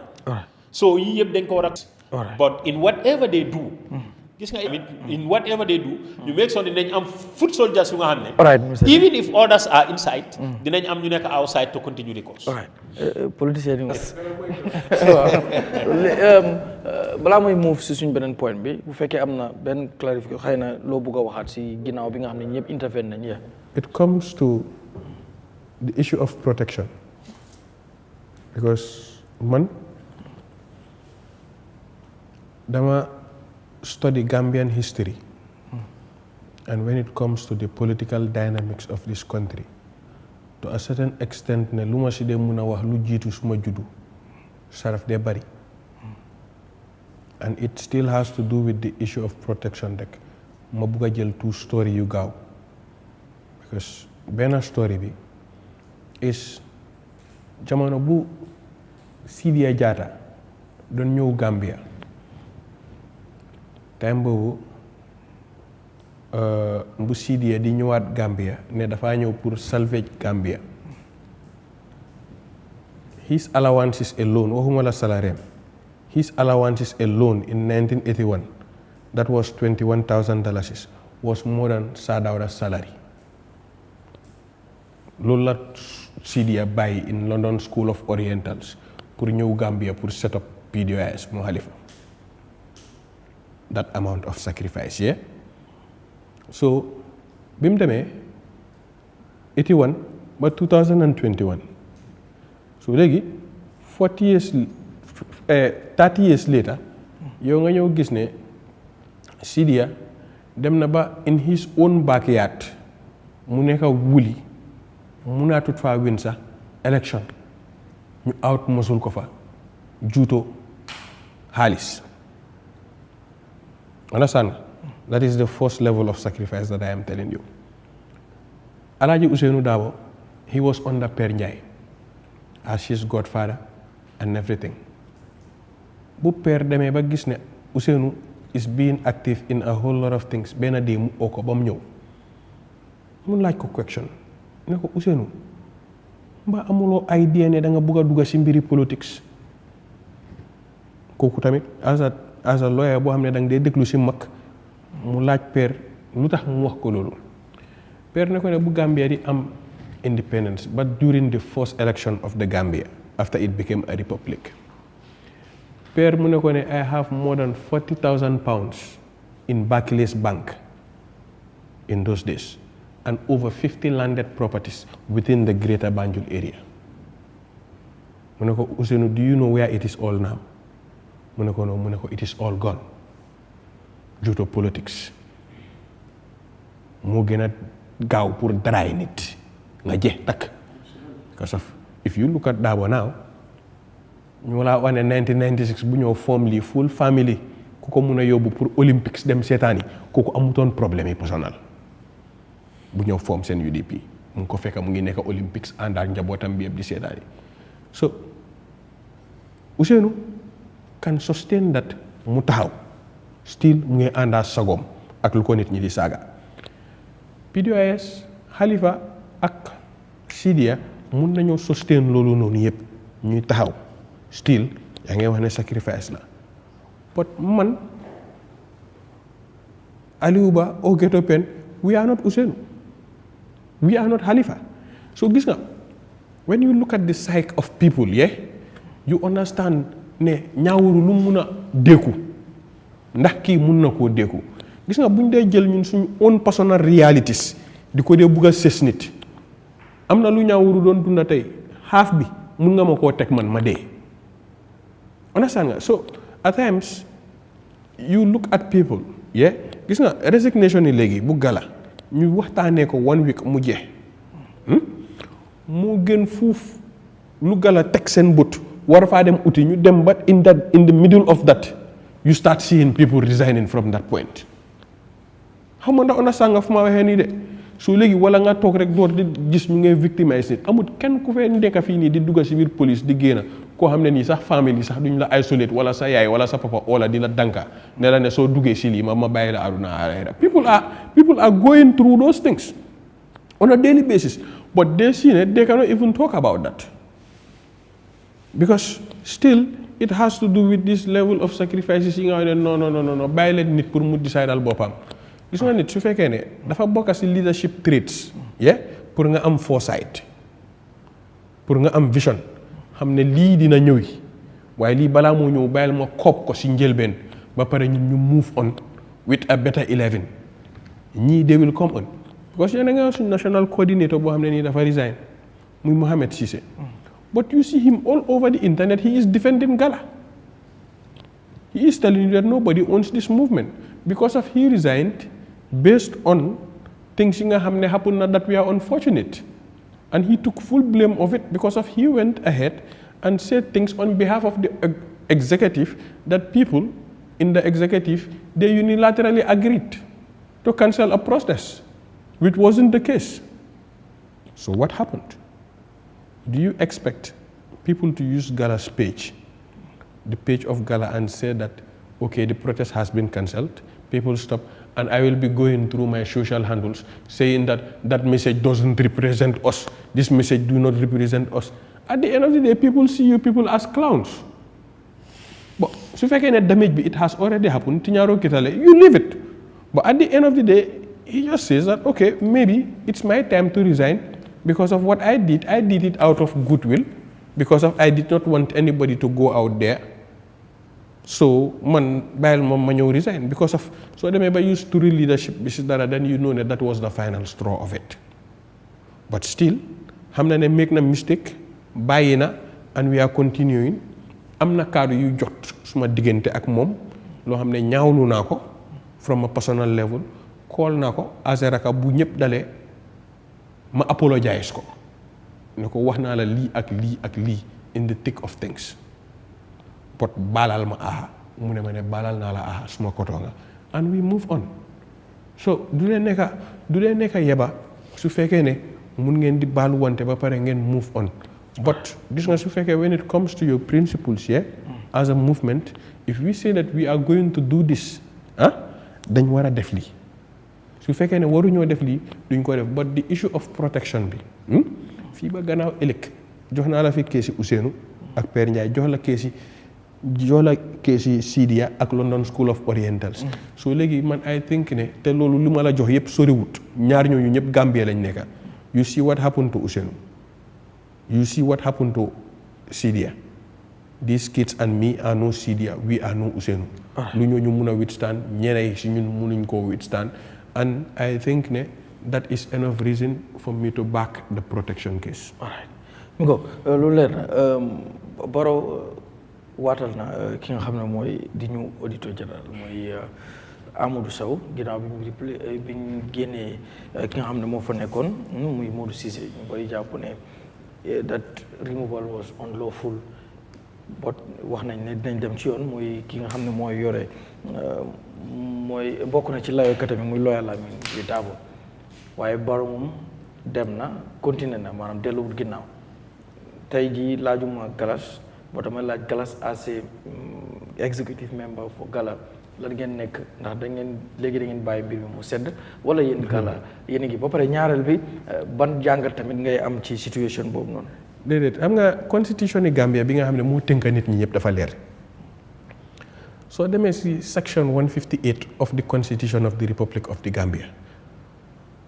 si 1970 constitution bi sax balaa 1997 looloo njëkk a sos ne office of the auditor general dafa taxaw. soo demee si subsection 4 ak subsection 5 lim laa wax moom moo nekk ne auditor général naka lañ ko war a mun a génnee si place ida su fekkee dem na ba wérgu yaramam meetut ko yaa ngi dégg li ma laa explainal wala mu dem ba def misconduct dugga si mbiri njuuj njaaj wala naka sudut noonu understand nga wala mu dem ba age retirement am jot muy 60 years su ko demee ba am yooyu moo tax ñu war a mun a génne auditeur général Modou Cissé dafa nekk di continuer li fa Karamba bàyyi te Karamba bi nga xam ne moom moo jiite woon National Audit Office bi moo dem si kàddoom wax na ne bàyyi na fa 9 nit ñu capable ñoo xam ne nii kenn ku si nekk suñ gëmoon sax cuus kooku noonu kooku mun naa lead audit office bi waaye dañ dem ba believe ne ñooñu ñëpp ay taalibe Karamba leen dañoo continuer si lu kafa Karamba di bàyyi moo nekk di suli ñaawteef yoo xam ne nii nguuri Gambia bi nga xam ne Adama Barrow moo ko jiite sàcca bu rëy bu ñu nekkee si dëkk bi loolu la ñooñu di suli moo tax ñu dem jëli nit si biti muy Modou Cissé indi ko fekk xamuñ ne ñoom sax foofu la seen dee di nekk Modou Cissé bokkutoon sax si biir équation bi dañ ko dem jëlee si biti pour ñëw indi ko foog ne suñ ko jëlee si biti indi ko dina ñëw raatale loo nga xam ne lii la Karamba nekkoon di lifin Modou Cissé na bi mu ñëwee lu Karamba doon def times 2 Modou Cissé daf ko nekk di ko suli times 8 lii moo nekk problème bi ñu dem ba gis ne ñi nga xam ne mooy di République mi nga xam ne Moustapha Souandi Dabo moo ko jiite nga gis ne am na connection yu garaaw yu nekk yenn place because su fekkee ne Modou Cissé jóg na ne dafa taxaw pour ñu dem audit Central Bank is it bois séedi moom moo fa nekk ñu taxaw bañ am sañ-sañ ne dafa bañ ku ko audit moom mu taxaw am sañ-sañ xam nga lan mooy firndeel sañ-sañ boobu noonu buñ ñëwee ba di wax ne jarbaati Adama Barrow muy Amadou Sané Central Bank moo ko facilité tal 400 million plus finance Sidi Keita ne ñoom ñoo ko facilité tal so léegi which means ne su fekkee ne kii mu ngi yekkal jarbaati président léegi moom war naa mun a am sañ-sañ bi ne sax man léegi kenn du ma ñëw audit comme yaa ngi gis comme fu connexion bi nekk ne man foog man ma am benn ñaawteef boo xam ne nii maa ngi ko jël suulal ko Bojang moo tax Bojang li ma waa këram wax rek ma ñëw rek ñàkkee leen teggin te Bojang du wax dara ndaxte am na benn ñaawteef fi Bojang boo xam ne nii ma maa ko lifinal soo Gala stansam dafa clair Supreme Court mu ngi ubbi on the 15th of October su ma jummutee so kees yi Modou Cissé si Supreme Court la moo dem Supreme Court nag su ubbee government Gambia du jël kees yi Modou Cissé pour def ko a matter of urgency lii yëpp Gala daf ko bàyyi woon xel moo tax ñu doon jéem a try pour push pour suñ protest boobu noonu mu taxaw because of protest boobu noonu dañ doon mobilize very huge mobilisation moo doon am on that Wednesday but buñ ko cancelé lu bari moo cancel because of su nit ñi ñëpp génnooñ bañ dem fu ñu waroon a dem di kon mata bi dinañ ko doon indi because of gis nga we have a reactionary government government bi dañ dee deal based on naka la nit ñi agité ak lu xew soo su fekkoon ne protest amoon na dee boobu noonu bañ génn lu ñu waroon a génnee ñu doon tëj ñoom Galas yóbbuwaat leen meltu ak lii mata bi daf doon nekkiwaat matter of urgency waaye fu mu nekka Supreme Court bi suy ubbi Gala dem nañ ba bàyyi xel because bu leen dee foog ne comme Gala duy def consultation ñun balañ dee protest dañ dee dem sax xoolaale weather forecast di seet ndax dee bu ñëw protest dina taw wala du taw so bul dee foog ne comme ñun dem nañ ba xam ne Gala dem na ba xam ne Supreme Court bi keesi AFGM bi mu ngi fa Supreme Court bi keesi Jammeh commission bi ñi nga xam ne dañ leen wax ne dañ leen ban from holding public office pour ñu uplift ban bi loolu mu ngi Supreme Court so which means ne na Gambian yi pare xam ne Modou Cissé bii sax du ñëw delluwaat office fii ba let's say February yi nga xam ne kii keesam bi mun nañ koo drag ci Supreme Court bi because of there is a course list that needs to be followed unless and until there is an emergency that pops up Supreme Court bi su tëjee let's say mu ngi ubbiwaat February so Gambian si loolu lañ nekk di xaar te government bi dina delay lii pour ñëw because nit koo xam ne nii swear inu la ko in office mu dem toog ne dafaa dem convey meeting nit di ko laaj lan mooy sa légalité loo fi toog nii mu ne ko daaxanaa la demal toogi sa kër mooy lii moo happen audit office lii la Sow def te Gambien si ñu ngi see teg seen boppa gis nga néew loo doole bu nekk si biir dëkk bi foo ko nata weesu na fa danga ne dama toog di dégg ñaawuru naan Gala si li moo dugga ndax Gala tamit na jéem a confine boppam si biir xeex bi gis nga the things that are happening in this country is overwhelming corruption is happening at a large scale si biir dëkk bi yow fu mu nekk da nga dee toog sax dara soo happenee rek wax si tey ndaxte soo si waxutee tey soo eewoo ëllëg si suba loolu dafay xeewiwaat nga demaat amaat beneen kees yeneen kees yoo war a mun a wax soo léegi which means ne ñun dem nañ police because am nañ ñetti pending permits of protest yi nga xam ne dañu ko bàyyi police su Gala walee pour protestat nii du pour binda permit suñ permit yu nekk police la ñoo dem activate te dañ war a submit suñ pétition pour mu dem si minister of justice di ko wax ne pétition bi Gala war a submit dañ am target ne 10,000 Gambians ñoo koo sign te suñ ko signé ñu demuñ fa pour defi symposium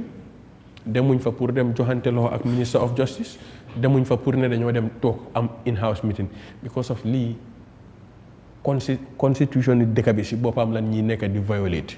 because man fu mu nekk guddi yuñ toolu nii ak the large scale of corruption that happens in this Barrow government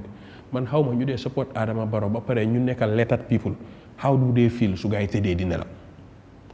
because lii dafa nekk loo xam ne is indefensible kenn mënut koo defend te suñ paree suñ pétition bi dinañ ko yóbbu Ministry of Justice ba pare joxe ko fa te suñ ko fa joxee du nekk pétition yi kase dañ faa boole waale délai ne time bi su jotee Minister of Justice yow waxal ak Adama Barrow pour mu génn a adresse lii pour Modou Cissé dem delluwaat office am su delluwaatee office am ñun ñëpp ñu delluwaat mel tout Well, there is no other way. Gis nga fighting corruption is the business of everybody. Let me tell you that. Ba pare gis nga dara soo ko def soo nekkee si yoon it dëkk bu ragal a wéet. But you see things are happening in this country.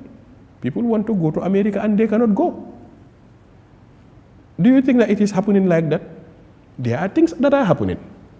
Gambia is on the spotlights for the wrong reasons.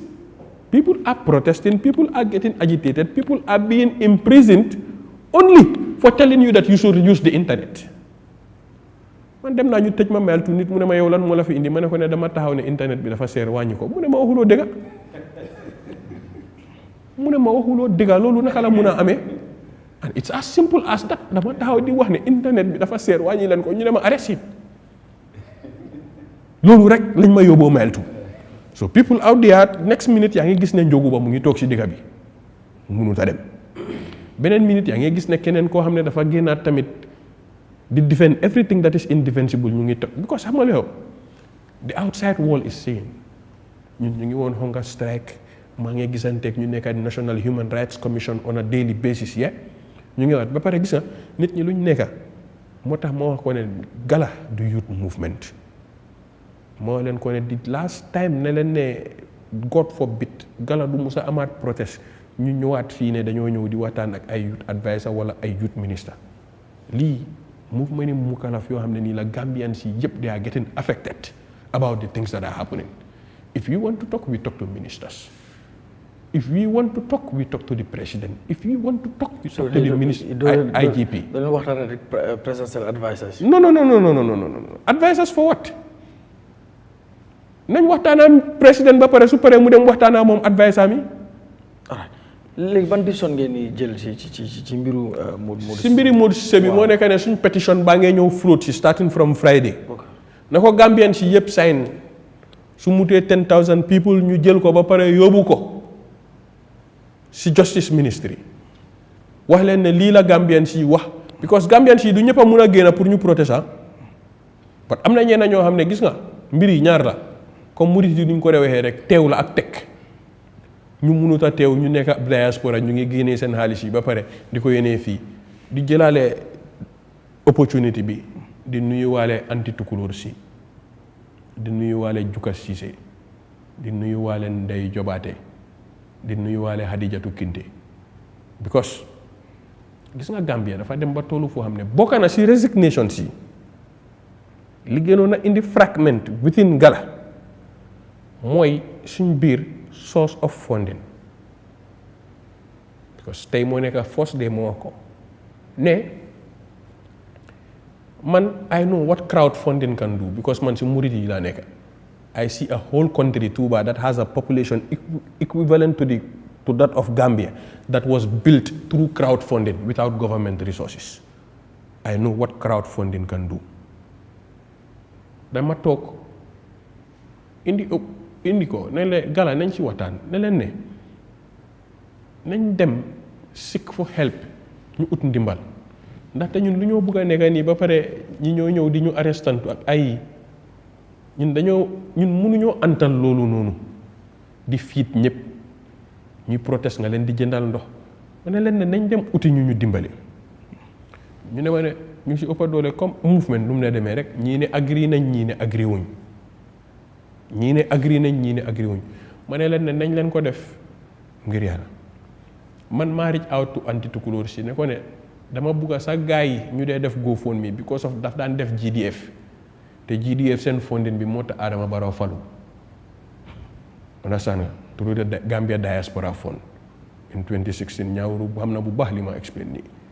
su léegi bi ma ko reach out to moom ñoom tamit ñu bugga pour loo xam ne nii daf leen a back in a form of a written document ñu ne bindal leen ñu ngeen laaj ñu ne pour ñu fond leen wala ñu ubbil leen GoFundMe man tamit ma ne leen ne mun nañ leen di binda waaye ñun mënuñoo binda pour groupe boo xam ne nii Baromos Go la tudda ñun mënuñoo binda ñooñu pour ñooñu jox ñu fondin ma ne ko because of GALA is a political movement but GALA is not a partisan movement it's non partisan GALA du génnee député GALA du génnee kansula GALA du dem ne dafaa dem taxaw election. It's an accountability movement te sooy dem ba di laajte pour nguur def lii wala def lële rek you are a political movement but we are non-partisan waaye gis nga nit ñi educational level daf dee tax ba yéenay pour nga faram fàccal ko gaay from a layman's point of view sax daf day nekk problème ma ne leen ne ñun duñ ñëw di laajte GoFundMe through Barrow must go waaye dañoo laajte GoFundMe pour ngeen dimbale ñu through Ndeye Jobaate Juka Cissé and friends ñun ñooñu la ñoo binda pour ngeen bind dimbale ñu but we cannot write to GALA Barrow must go because soo yàggee si administration you understand technicalities administration du loo xam ne nii da nga dee toog rek graduate da nga ko dee dunda pour nga understand ko gaa ñu ne waaw gaa ñu réesal ñu dimbale ñu réesal ñu fonds waaye dafa amoon ñu nekk si biir ñoo xam ne xamuñ nu administration di doxee ñu ne waaw ñun waruñoo bugg di jël lii sax si fond su ñii ñeney ñuy jël fond because xam nga léew gis nga soo demee ba am gis nga fii ku nekk am nga sa koto even movement yi GALA ku nekk am nga sa koto boo xam ne let's say Gallas daf dee xool Duudu Ja he looks up to him lu ñu wax rek dafa koto Duudu lan mooy nekk sa xalaat si lii su fekkee ne nag yow koo jox boppa sax buggut yow si li nga nekk waaye yow always soo dee ñëwaat back negative input rek nga ñu dee jox waaye ñu ñëw am si yooyu noonu tuuti yaba yee ñun dañ war di émanciper suñ boppa ñun waruñ di jëlee si fonde nii Gambia $946 million moo fi dugga last year alone turu remittances yi nga xam ne ñu jógee ko out ñoo ko liggéey indi ko dëkk bi without remittances dëkk bi dafa crash Gambia mënut a dox without fonde ni biti soo ma waxee ne yaakaarewu ma ko si government sa yow NGO bi nga liggéeyal sax sooy liggéeyal NGO fan la sax fondin di jóge xanaa yow yaa dee béyal sa boppa NGO bi si biti la xaalis bi di jóge soo yow fii Gambia si boppam ñun suñ boppa gis nga bu ñoo binda book bi di wax ne it's a birth of an improbable nation it is happening in the Gambia this country has never operated on a profit it has been operating at a loss from its inception to date Gambia budgetary support lam dee dundee loan ak subsidy Gambia bu mu sosoo ba tey 65 ba tey mu ngee taalal loxo soo ñun who are we ñun GALA pour ñu ne ñun tamit duñ taalal loxo si ñoo xam ne ay Gambians leen pour ñu dimbale ñu soo lii la fa things demee an ñun dinañ continuer di taalal loxo pour Gambians yi ñu dimbale ñu ndaxte gis nga mënuloo tëj ay 23 nit police for 3 days nga demaat tëjaat leen mayeltu te ñooñu noonu ñëpp dañ di nit ndéwoo di nit añ di nit reer ak nit ñoo xam ne ñoo leen di fuyalal moto ba pare di nekk ci seen service yi boppa soo loolu noonu nekkut loo xam ne dafa war a nekk lu ndaw so things will escalate yi nañ fee tudda ne suñ demee ba jàppa ñu nekk ci movement bi ñan ñooy jógaat contingency plan boobu yëpp it's all there waaye balaa things di move ak fu ñu war a dem foog benn façon ngi in-house cleaning bu ndaw mu happen mooy bu happen nii ba waral coow li balaa ñoo move ahead I think that answers your question. ok balaa ma ñu si ñaawlu mën nga naan suñ ndox yi fii defuñu fa dara gisoo dañ ko siil. oratut. ngi siil ngi oratut mënuma naan seen ndox bi. Mr. Koma auditeur général bi gis naa la nga def si live ma doon seetal sa live bi yow nan nga jàngatee because of bi ñu ko génnee ñu bëri jàpp nañ ne it is unlawful waruñ ko fa génne nañ ko génnee ndax constitution bi wax na ko but yow président Barrow continué na su ay na ki nga xam ne moom moo ko replace muy Amadou Sow yow ban jàngat nga ci nekk di am. I have a different take on that. All right. The unconstitutionality and the unlawful expedition of the government. What nani? Man, lema fajis that is unlawful is the guy was in the middle and is still in the middle of an investigation. Bo amne auditing exercise la. Mungsi in a multi-million billion dollar probe. Wan ko muna bay. Bem jeekale liggéeyam nguur gi jéego bu ñu war a jël wax nañ ko comme Gallas lu mu ko waxee that particular section 4 ak 5 allows and permits the president to set up a panel of investigation into the affairs of the Auditor General, which must include, a High Court judge, the Ombudsman, and a member of the Public Service Commission. It's clear. While days before that, man, we don't see some timeline be who audits the Auditor General. It's very important. A corruption can do exonerate can, regardless of the status quo. Wahna tamit si wabine koku Karamba, when Karamba was leaving, they have 9 capable people within the internal audit unit. The government did not appoint those people. They went to the Accountant General's chamber. Jelefa Motsi se isiko. Def ko Auditor General. Process bobu lu ko waral moy ne government bi mun na am yaakaar ci moom mu ñew comme Gallas ko waye mu ngi génné ñun ñu ngi jaajëfal lolu. If he brings out 10 times the fall in which Karamba was working, we will allude to the fact and we say thank you, bravo, Mr. Cissé. While lolu exonerate ko mom ci bopam pour ñu xam mom moy kan. With all due respect, fii dama ko dee wax kelebe kele ko no am na ñoo xam ne they doing what they supposed to do waaye ñoom seen jikko tamit am na loo xam ne def si lëj, including him, Auditor General. Yes. Man dama nekk loo xam ne dama de non amoon ma jàppa damaa ñëw firinde. Ok ñëwoon. Because xam nga back and forth si republic bi buñ binda ne Auditor General si boppam dafa bëgg a investigate Central Bank bu waasee di bañ xam nga sooy di laa koo xam ne dafa understand lu moo def. It's very important nga xam fan nga koo jaare. The Auditor General is responsible for providing auditing for the Central Bank. ñëpp xam nañ loolu waaye léegi Auditor General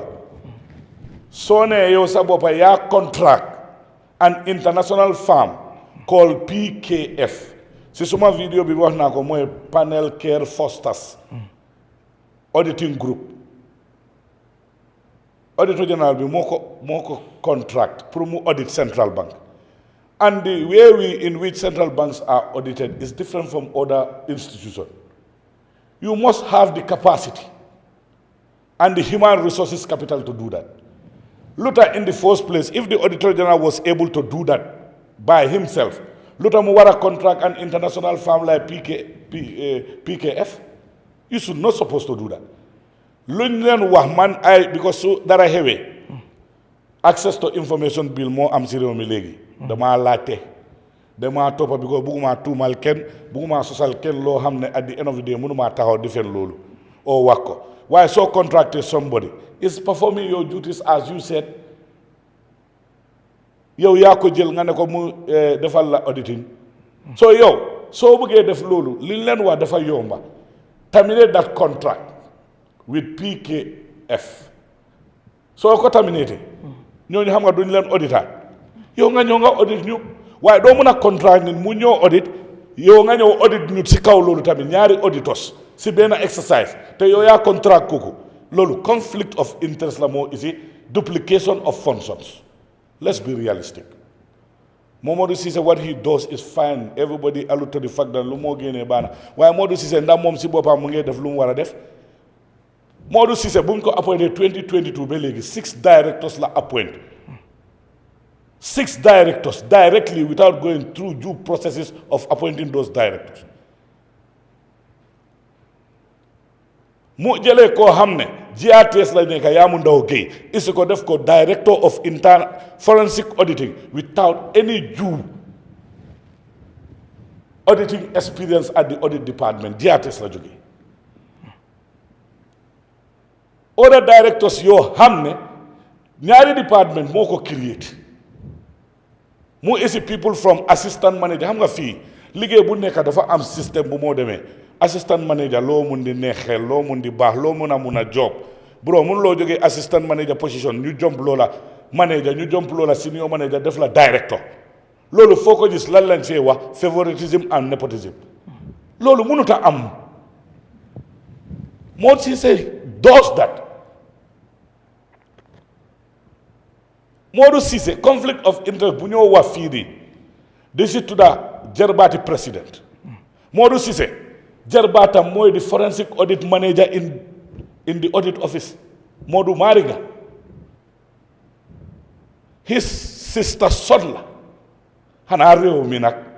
léegi dañ tollu place boo xam ne Sisakunda la audit office war a nekk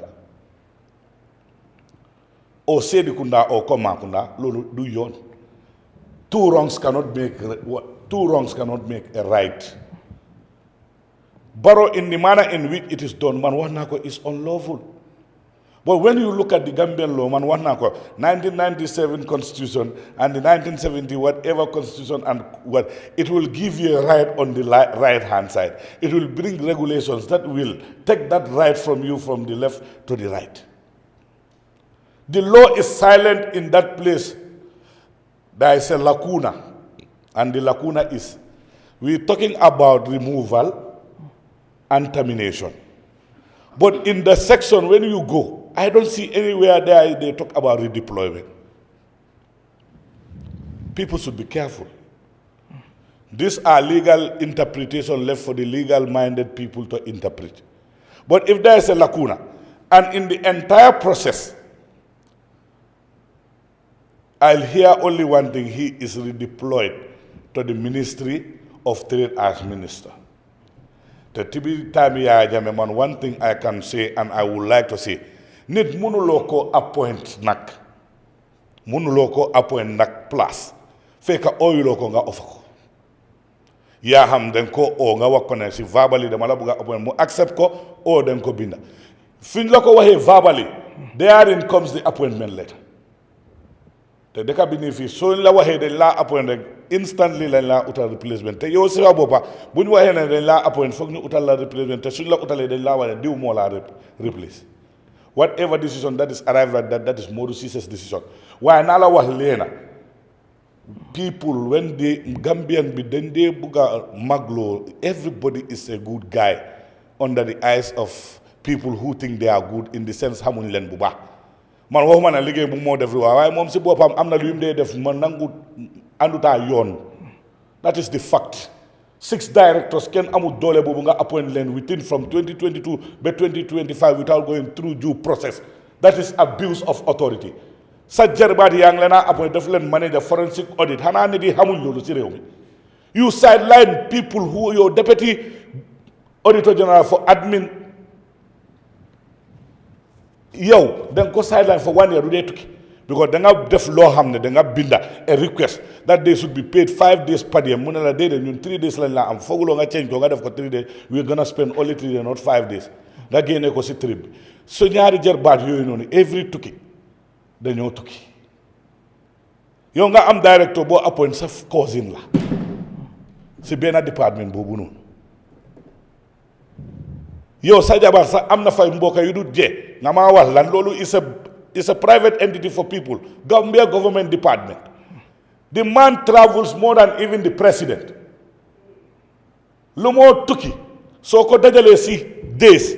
Upon 5 months of the year munge tuki. Now let them challenge that anywhere. It's an open challenge for people in this country. When you want to fight corruption, when you want to set an example, you want to be somebody seen as the eye of the people, poor people, diligently, and you want to do it patriotically, you should be not seen one thing. Man, I have no problem with what he says or he does. But Momsi Bobam, he comport himself to those attitudes. You are querying people. You are writing about people. What about you? Who should write about you? We're supposed to know. Then what a probe. If there are allegations, let him come forth and prove himself right. I cannot exonerate him. And no amount of sugarcoating can exonerate him. He has responsibility. He is serving our public office, a public office of trust, where when he is doing his execution as per creed of law, he should not be interfered with. That is where I have a problem with the government, but not himself as his comportment. I'm saying these things. Let them come and prove that it's not true. He is traveling with business class. He is overstaffed in the sense that it's only the president who can be accorded that. But Modou Ceesay has a personal secretary to his office. Modou Ceesay has a personal assistant. Modou Cissé has 2 protocol officers. Is he vice president? No, my friend, those things are too much. You want to talk about cutting costs for government? When you increasing cost, employing people that are only close to you and your family and your wife's family, is nepotism and favoritism. I say hell no to that, because we want the Gambia free of corruption, regardless of who you are. If I am like that, Gallas, call me out, I will answer. If he is like that, we will call him out, regardless of what Barrow does wrong. Doesn't make him to also use that. But I blame Barrow. I have said it, and I will say it in my video. I said it. I said, in the manner in which you appoint people, when you do certain things, they take that for a right and think whenever even they start doing that, it's normal. It's the order of the day. Kumbabu am day, akumbabu amun day, dekabi. Ñenn ne suñu waxee rek dañ leen investigate dañ ko wax. Te fii dekabi they are compromised so much so that even media houses, they cherry pick what to write up, what to egal, and what to wàccal. Yeneen yi dañoo def lu nekk duñ ko musa egal. Not here. No, media houses yi laa wax. Waaw I think it's a media house. Su ma nee media houses. Dégg nga su ma waxee media houses. You are not the only media house. I know, and I'm not saying Eyeafrica. If know. I say Eyeafrica, you have maybe you say it's personal. It's okay. Waaye dama ne media houses te dama ko bamtuwaat. That's fine. Dafa am loo xam ne dañ ko dee égal su leen neexee am na loo xam ne duñ ko dee égal. Am na plateforme yoo xam ne tamit ñeneen ñi seen mbir yi dañ ko distribute amplify ko ñeneen ñi duñ ko amplify te def fii si réew mi la dee xew. So man awma problème ak nit awma problème ak Modou Cissé. Lu moo def rafetal nañ ko si lu moo wane nju jaaji nguur bi waaye ñoom sax suñu xamoon duñ ko daan jël waaye bi ko li nga wax dafa ñëw Karamba lu mu doon def tout mu ko def 10 crédit waaye man su ma la bëggee audit ma contract nit war naa mun a óolu kooku mu audit la soo ko óolut contract terminate ko yow nga audit. I have no problem with that. Law, whatever you connect, the illegality and the constitutionality is an interpretation for the Supreme Court. But there are certain clauses and certain sections of the Constitution that are very criminal and incriminating. It will not talk about the deployment. There are GALA, so far they may offer this deployment. It's quite on that. And if you ask the government, they will insist that Sakungo, Dahungo, then go redeploy. And that section is quite on redeployment. Legi lan la ñoo jël and ñun lan la ñoo gom as a country. That's why it's the business of everybody for this country to have a constitution that will be there for generations, that will not be tailored for only one government or two governments, suited for an individual purpose and weaponized. Then we should graduate from that. All right. Understand nga? So lii dafa am loo xam ne man dama gis ne conflict of interest fu bari la dee nekk. Li ma wax nii I'm challenging the auditor general laa ko challenge. Li ma wax nii if they are not facts, let them refute them. I'm going to tell when you live in Rome, when you live in a glass house, don't throw stones at people. Yow su nekkee yaa ngi def lu baax nit yaa ngi wane baax na am na ñoo xam ne ñoo la xam ñooñu tamit ñu ne yow defuloo lu baax te the world is here for everybody to work mënuñoo exonerate kenn soo defee man ñaawu laa wax damaa wax regardless of foo nekk soo deful lu baax dinaa wax so Mr. Cissé the onus lies on you to clear yourself and these things are there for everybody to see. So so investigate it. Suñ la bëgg a investigate walu ta nekk problème bal ñu investigate la. All right. You cannot be investigating people and you don't want people to investigate. Hey, lolu du mëna am ci réew mi de. Ñun suñ papa yu nekk ci ala bi fofu nonu dañ dé sona ñun wax nañ leen ñun buñ starté di nekk opposition lu nekk lañ dé duñ dé am dara liggéey duñ ko ut duñ ko am lu nekk dañ ko wara yélo sa ñu war ko am ñu divert ko. All right. So légui nga bëgg ñu bay leen yeen ngay na dem suga ko di tukki comme lan di assistant family ñu bëgg def government entities as family entities. Hell no, do am fee. Ba wulenge. All right. Mr. Dia, nan nga gisee léegi président bi moom jàll na ak ci lu mu bëggoon a def mooy comme nu ko ñaawar waxee redeploy ki nga xam ne mooy Modou Cissé waaye moom dafa decline that offer bëggut a dem foofu te dina topp mbir mi dem na ci loi mi gis ngeen communication bi ñu ci def but léegi mooy waatal nañ ko pour léegi Amadou Sow moom mu war a ñëw nag tàmbali liggéeyam gis nga mbir mi demee ñu bëri jàpp ne constitution bi lañ salfaañe te yow noo koy yow nan ban noo koy jàngate ak itam gis nga ñaawru révélation yoo xam ne muy def na ko ci auditeur bi auditeur général bi nga xam ne moom lañ génne muy Modou Cissé yaa waaw place daal faa rek moo am ku fa ne ku fa jëlee ne du fa dellu foog rek ñu teg fa keneen en ki fa war a nekka am na yoon bi moo jaar waaw foofu la jaar ak président mu appoint ko man mbiram ñaawlu woon naa génne biñ ko génnee wax naa ne Gambia warut a nekk ay police state lu xew rek police bi jóg lu xew rek police bi jóg ma gëm ne loolu dañ ci war a bàyyi xel bu baax démocratie nag lu bari mu ci biir waxoon naa fi mbiri dialogue ne win-win situation la war a nekk waxoon naa fi tam mbiri mediation amaan na ñoom ñu def ko ci luñ yëgut li ma bëgg a wax mooy liñ fesal ne loolu la yaaxa wala loolu la def te dépôt wut ak loi li ma laajte mooy kañ la tàmbali bu mu ci mun a ne di nga blame government li jot a fes ne depuis 2023 daanaka ñëw si fuñ toll di nga ne ñaari at dañoo laaj mooy ndax nguur yéegu ko woon lim doon def bu dee yéegu ko kon doon na nguur boo xam ne da nga fal nit ñi jox leen place liñ fa nekkee doo ko yëg wala doo ko lijjante li ma wax si assessment wax naa ko fi ay yoon képp ak kuñ fal ñetti weer juróom-benni weer waru koo weesu war nañoo xool liñ la dénka liñ la sas liñ la santa naka ngay jëflante ak loolu waaye dañ laa bàyyi at juróomi at ñu doog a ñëw ne lekk nga million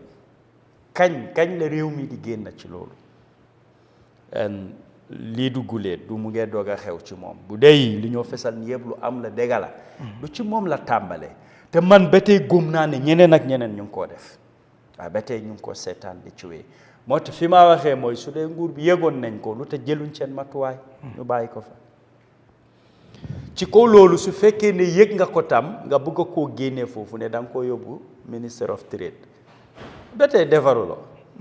fi mu nekk def na fa ay yaaxa na fa ay xaalis nga génnee ko foofu bëgg a koo defaat ministre Trade du ministre boo xam ne bu tuuti la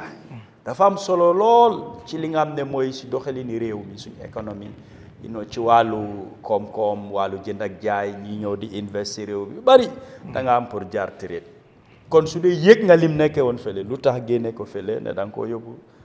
ci beneen ministre bu dee yëguloo ko kon am na lu bari lu ñu war a lijjante ci réew mi assessment man du ma taay du ma sonna ci di ko wax lu war a am la place nekkuloo fa pour yow népotisme bu ñëwa si sa mbokk sa xarit ay jege ñaale suñ doon seet li nga liggéey ñi fa nekk ak ci lan lañ ne lu bari dinañ ko war a mun a dog parce que googu man am na benn luwaa ci réew mi luy dooleel loolu wala nga def ko luwaa mu d'accord ci kon nguur dañ war di jël seen matuwaay ne béréb yoo xam ne nit ñi ñu ngi fa seen poste tegul leen fa waaye ci keesi réew mi la ñoo tibee di leen jox pour ñu def seen liggéey nu mu waree dañ leen war di saytu dañ leen war di gestu moo tax ma ne la tey suñu waroon a def nañ wax ne audit office ñu defal leen commission lu baree faa feeñ lu bari dina fa génn kan moo nekk di lijjante li nga xam ne mooy dox ci réew en faaw defuñ ko rek lii la ñoo jural ñaari at ñetti at juróomi at dara xew ñu ne lekka na fi ay millions waaye jamono bi mu koo lekka kenn du wax ne yëgu ko ñi faa liggéey ñoom seen bopp am na lu bari lu mu yëg ndax report nañ ko reportuñ ko suñ ko reporté yan matuwaay lañ ci jël xam nga lii tabax réew du na caaxaan moo ko yóbbu te corruption soo ko buggee xeex faaw nga goma doo seet xarit doo seet mbokka doo seet koo xam ne sa jege ñaale la wala da nga xamante moom réew su la ñoree yow da nga war di tëddee njaaxanaay ba pare sa gis-gis waruta em ci tey da nga sóoraale ëllëg gis nga kuy sóoraale ëllëg mooy tax li ñoo yaaxa tey doo ko seetaan dafa mel ni ku teg saa kumaalo ne ba weer dee ne bés bu nekk ñaari pot la moo nata soo ñëwee génne ci juróomi pot na la laaj juróomi pour lan parce que xam nga lu tax dafa sóoraale ëllëg waaye ko xam ne li mu am bari na loo ci munti jël moom garaawul fi mu génnee dina mun a ñëw mu delloowaat ko fa kooku duy am jaaxare ci lu bari lépp loo def dañ ko mun a toog seetaan ko soo xoolee commission yi nga xam ne moom lañ teg local government commission region bu nekk la li ci fees man dama ne dafa wane foofu la réew mi toll feneen ak feneen tam suñ fa tegee commission di nga déggalu tollu lu dina am loo ci passé su luñ ko war a dépassé wallaay réew mi dina passé passé su luñ ko war a dépassé wallaay réew mi dina passé fii waaye naka la ñoo def ba mu deñ responsibility ñëpp la yu bari fi ma bëgg a daanale ci wàllu constitution bi doy na ku nekk ak ni mu déggee ku nekk ak ni mu gisee même ñi nga xam ne ñoo jàngal luwaa di nga dem ci lawyer bi mu wax la lii nga dem ci beneen lawyer mu wax la leneen lu yéem la ci wàllu luwaa ñi nga xam ne nag ñun suñ maas bi jànguñ luwaa duñ ay attekat ñoom li ñoo mën a fesal di ko firi loolu ngay mën a dégg président bi am na doole bi ñii ne président bi amul doole bi waaye li fi Gallas wax li yéeme la Supreme Court bu ñoo xaar ci loo xam ne am na ay kees yi fa tege su ko jëlu def ko matter of urgency fiñ ko séentu ay mbiri février yi lañ nekk di joxoñ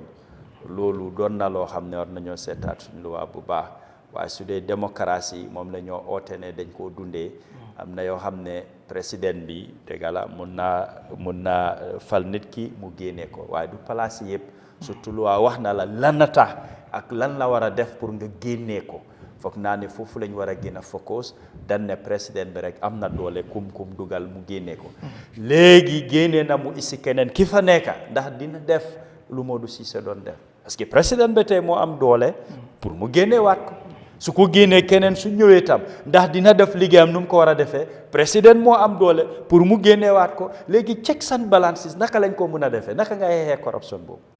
You know, so I have some little idea when it comes to these things. The president is wrong. And to give clarification, you have what we call International Financial Reporting Standards. IMF, kii wax na fii de ne ñun si lii lañ dëkk depuis 1970 nañ ko waxee noonu may ñu kan moo ñu dee may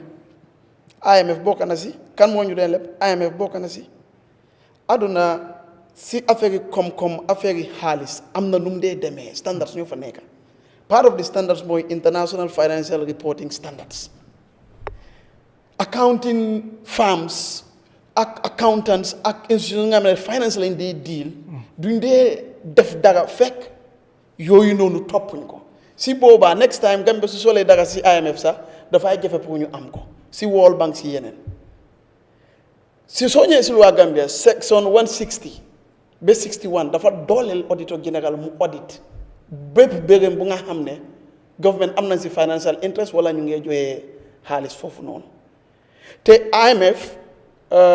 am nañ tout seen loi yu nga xam ne ñu ne ko safeguards or assessments institution yi nga xam ne central bank ay yooyu noonu what safeguards are there ne ñun xaalis bu ñooy pompe dafay jaar ak best practice si àdduna ñu commencé ko 2000 ñu ñëw ba 2015 di new version loolu lu mu require mooy central bank boo mun di xalaat auditor général office kan la du Gambien central bank office kan la du Gambien yi léegi IMF nag Gambien ñoo ko moom ndax kon xanaa IMF foog na ñoo suppandeku si li auditor général rek wax loolu moo tax ñu ne auditor général lu wax jox na la nga audit central bank waaye nag safeguards yu nga xam ne IMF yooyu lañ assi dafa ne external auditor tamit wax na audit waaw yow yaa ngi gay naka nga may jëlee nga ne jookaadu ma represent jookaade te dëkkuma jookaade te man affaire foo yi su ñëwee mun naa fagle affaire foo ñi so systems moo nekk si finance wall auditor général am na raay te auditor général moo am tamit after the approval of the board pour contract external auditing firm so he has no problem in doing that because board bi moo war a approve moom mu do contract bi mu appoint so for example su ne PKF la appoint it means the procedure is dafa commencé si board bi approve ko then mu dem ba di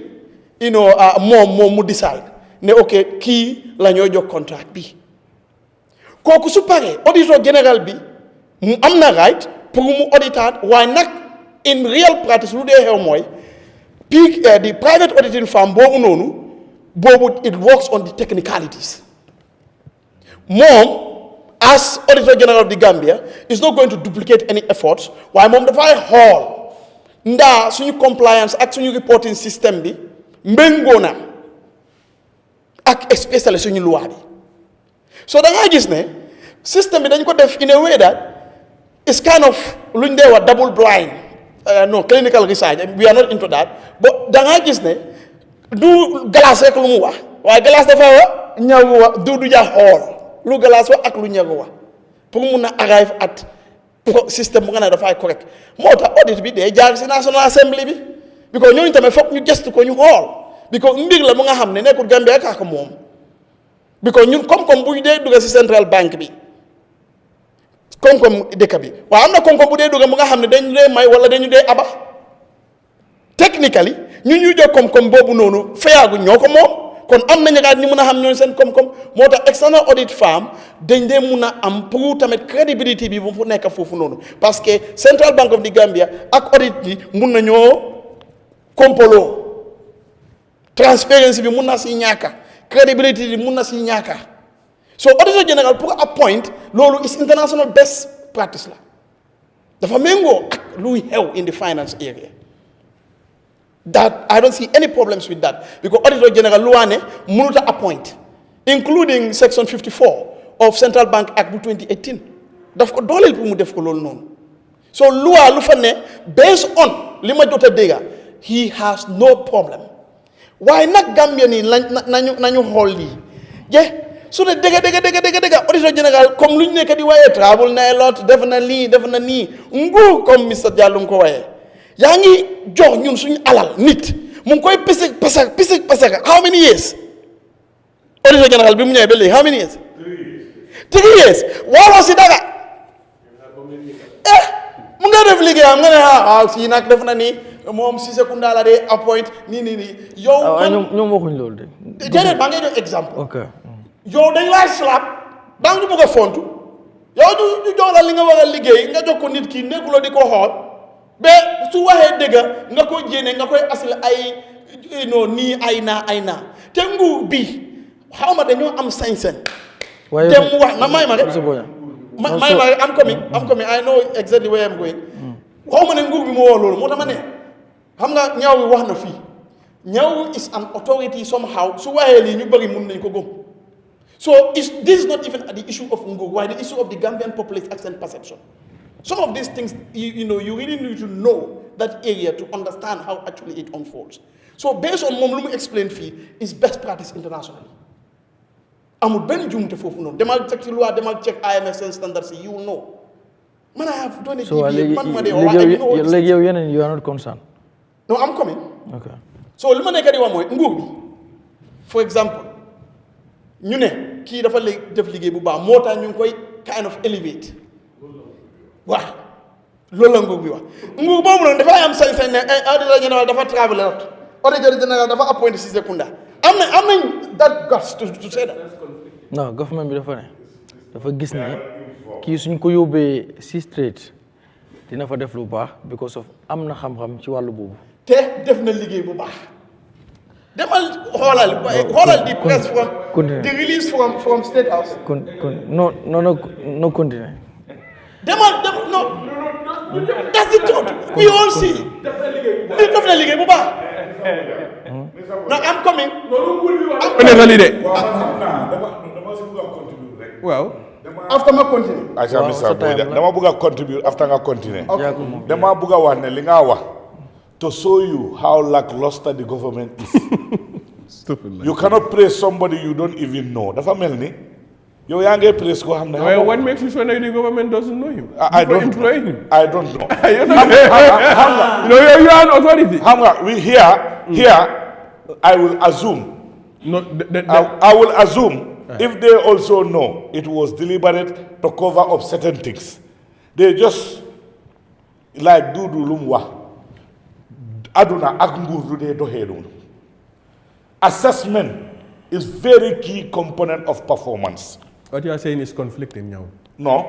What am I saying that is conflicting? Dudu, is he not conflicting? What? Based on earlier. Based on what he Did it.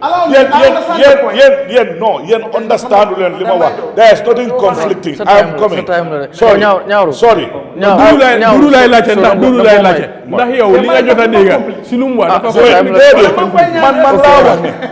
Mr Koma sa gis-gis lan nga gis Mr Koma déglu ma dama wax dafa nekk di whatever you have a right to your opinion. I rest my case on that and I will not like to defend that. Man li ma wax fii ne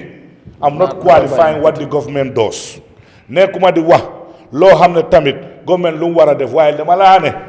everybody should be accountable. Man li ma wax fii is just like whistle blowing. Dama wax loo xam ne oversight la kenn nekkul di ko wax nguur waxut ko man dama ko wax.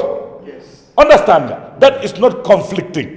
So ma waxee dundum fii ma wanda dama waxuma musuma press fii kende corruption wax naa la government lu mu war a def defuñ ko na government bi dañ bàyyi kii muy def lu moo def ci liggéeyam lu ñu won audit report yu ngay gis liggéey bi it was good. So that doesn't make and exonerate him from corruption. Fault bi si la wala si government. Nga ne? Xanaa lan laa nekk di wax. Man government bi laa nekk di wax. Government agents and all the people working under the government. I talk about the government, including him, the auditor general. Amul benn conflict bu fi nekk. Fii moom toj kaasa fi nekk. Conflict bi nga ko fi nekk. Li ma doon wax is simple. Nguur bi logically su ne sa binduñ benn presse. If you take somebody from, if you look at the government hierarchy, nga ko jëlee accountant general for example wala nga auditor general nga yóbbu ko si ministre naturally loolu promotion la man suma maam ku nekk di jaay fale xam na loolu promotion la and I want to believe she is right. So nit lan mooy promotion da nga promote nit ngir dafa def li nga xam ne deserve na pour mu dem si kaw teddu so naturally no du promotion de non comme di understanding that no nag ma laajte lu tax ma ne la du promotion okay so because of ku mu nekk léegi suñ nekkoon tey maak yow ñuy xee nga dóor ma boo ma dóoree ba pare. fu nga nekk di ñëw understand naa. ma ne la ne fu mu nekk kay ma meela ndox ba pare nga gis ma téye bonta everybody xam nga ñu gumbo sax ñu mënut a gis. dégg nañ ne moo Cissé fu mu nekk soo ko yóbboo tiret mënut faa spend sax 6 months ne dañ koo daaxal. non may ma rek. because of fu mu nekk protection bu mu am xam nga ñaawuru mu ngi def fu mu nekk constitution bi dafa silent fële waaye protection bu mu am as an auditor general mënaatut koo amaat feneen because of it is a job security ba pare job bi daf ko jox contrat gi 9 years yaa ngi dégg soo léegi fu mu nekk that aspect amul benn façon yi job muy ministre tey suñu la appointé tey am nañ sañ-sañi ne ñu ñëw revoke ko balaa tey di jee sa appointment bi. so léegi moo Cissé no I am getting it. Allow me. I know very well. Okay. I'm now very well ne we are not talking about protection, we say promotion. Promotion mooy jëli nit ki from a lower cadre nga yóbbu ko to an upper cadre. Pour rey ko. That is not pour rey ko. No, that's promotion. No, you are confusing protection and promotion.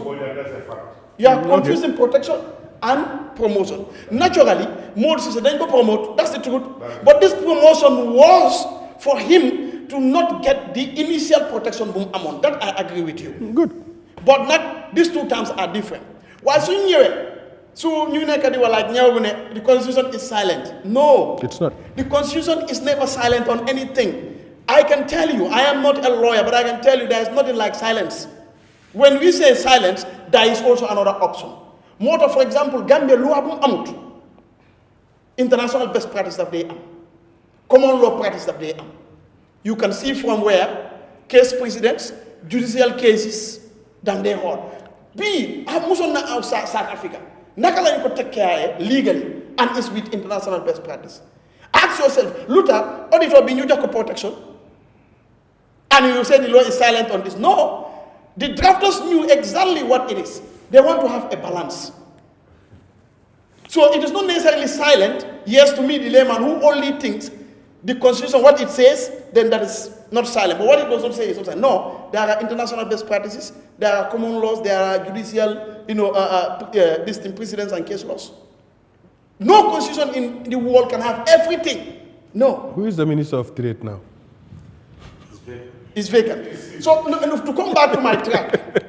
Gary, if government decided ne key then go to minister, naturally they go promote. It means soon good practice it means kii liggéey bu mu daan def baax na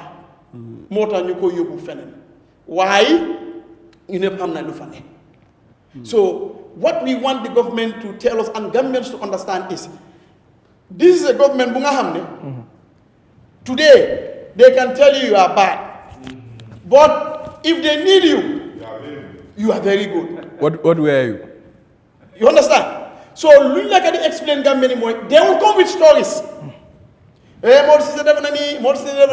not our concentration. It means you are exposing your own failure. We are not here pour yéen ngeen report ni Modou Ceesay lu mu def mu go scot free. You should have told us lii lañ def. So now Facebook bu jéene na si the argument is Modou Ceesay na ngeen ko jéene. If you want to tell us waaw kii daf dee travel a lot lu tax def loolu li nga war a def lu tax setuloo panel su ne all these things are there lu tax loi lu mu la may mooy nga investigate ko lu tax def loolu noonu. There is a public service commission. waaw waaye all waaye government bi waxul loolu. de maa ngi government bi nekk di wax loolu noonu directly. déedéet non Bojang government lu ñaaw lu wax ngay wax waaye government moom def nañ lu ñu def rek lu ñu wax mooy dañ ko bëgg a yóbbu fële. yaa bot at least sa time baa ngeen dem moom. yaa am 2 minutes. bàyyi ma wax la. ok 2 minutes. The government of the day is from a party. NPP. Okay. Go to their pages and see what they are saying. It is not the government that is saying it, yes, for you and I who knew things. But if the party is backing a narrative through enforcers, what do you want me to say? Indirectly, the government believes, wow, this is it, peddle this. Mota mangewa Gambia ni ne, Modou Ceesay dañoo ñëw ak lu ne mbalit bu ne.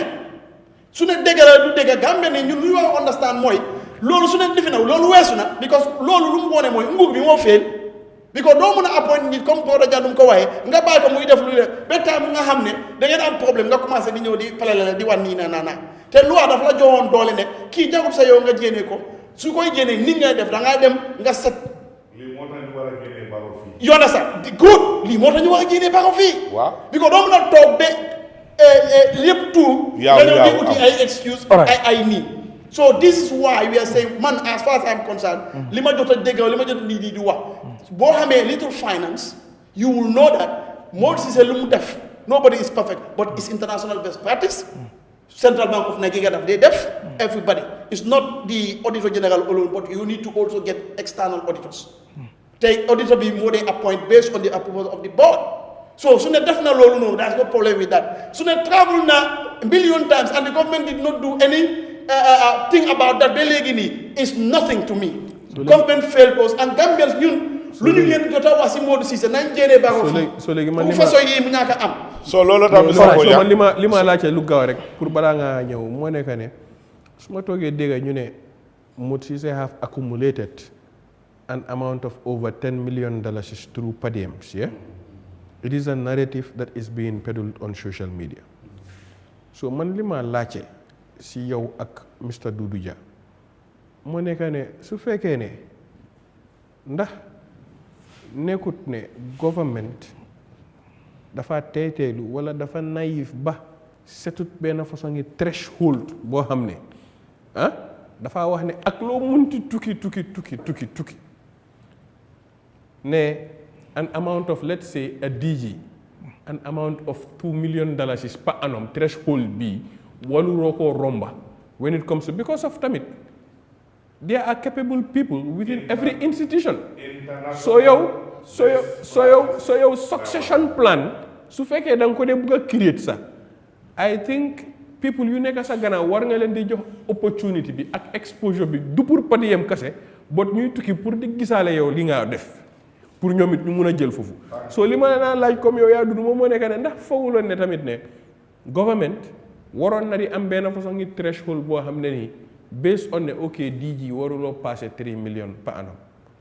wala yow koo xam ne nii permanent secretary la su fekkee ne da ngaa tukki waruloo passé 2 millions per annum when it comes to per diem. So what do you think about that?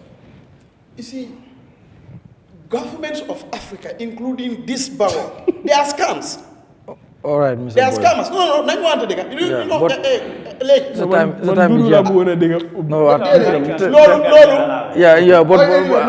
will not allow both of them because unfortunately you don't have that time. Yeah, maybe it's not right. Yes. you don't have on time am na ma ñëw si saa yi bi ko 30 minutes leen am ñaari mbir yoo xam ne bëgguma ñu ñàkk ko wax te annonce naa ko already yow lan mooy sa jàngat si mbir mi Garmi man nag suy Mor Ceesay bi ma rafetlu liggéeyam depuis mu assume office bi because lu nga xam ne tamit public bi bugga nañ koo xam obviously mu ngi koo make available even am nañ ay issues comme issue yi ne depuis 2021 audit report si ñëpp a ngi koo laajte so loolu tamit National Assembly bi am si cër waaw te ñu ngi ko naj kenn xamul naka la fa demee te obviously gis nga nguur gi su nekkee ne boo xam nga ñoom bool di lekk ak ñoom loo munti def you will be treated as an angel but gis nga once ñoom lu tax ñu jël la liggéey bi yaa ngi koo def you cannot stay long in this government because nekkuñ di ut kuy liggéeyal réew mi waaye dañoo ut ku nga xam ne is serving the interest of ku nga xam ne moo la employé because tey dafa rus lu torop man tey Mor Ceesay su defoon lu bon sax ma xamoon ko te dama rus torop pour ma toog war a génnee loolu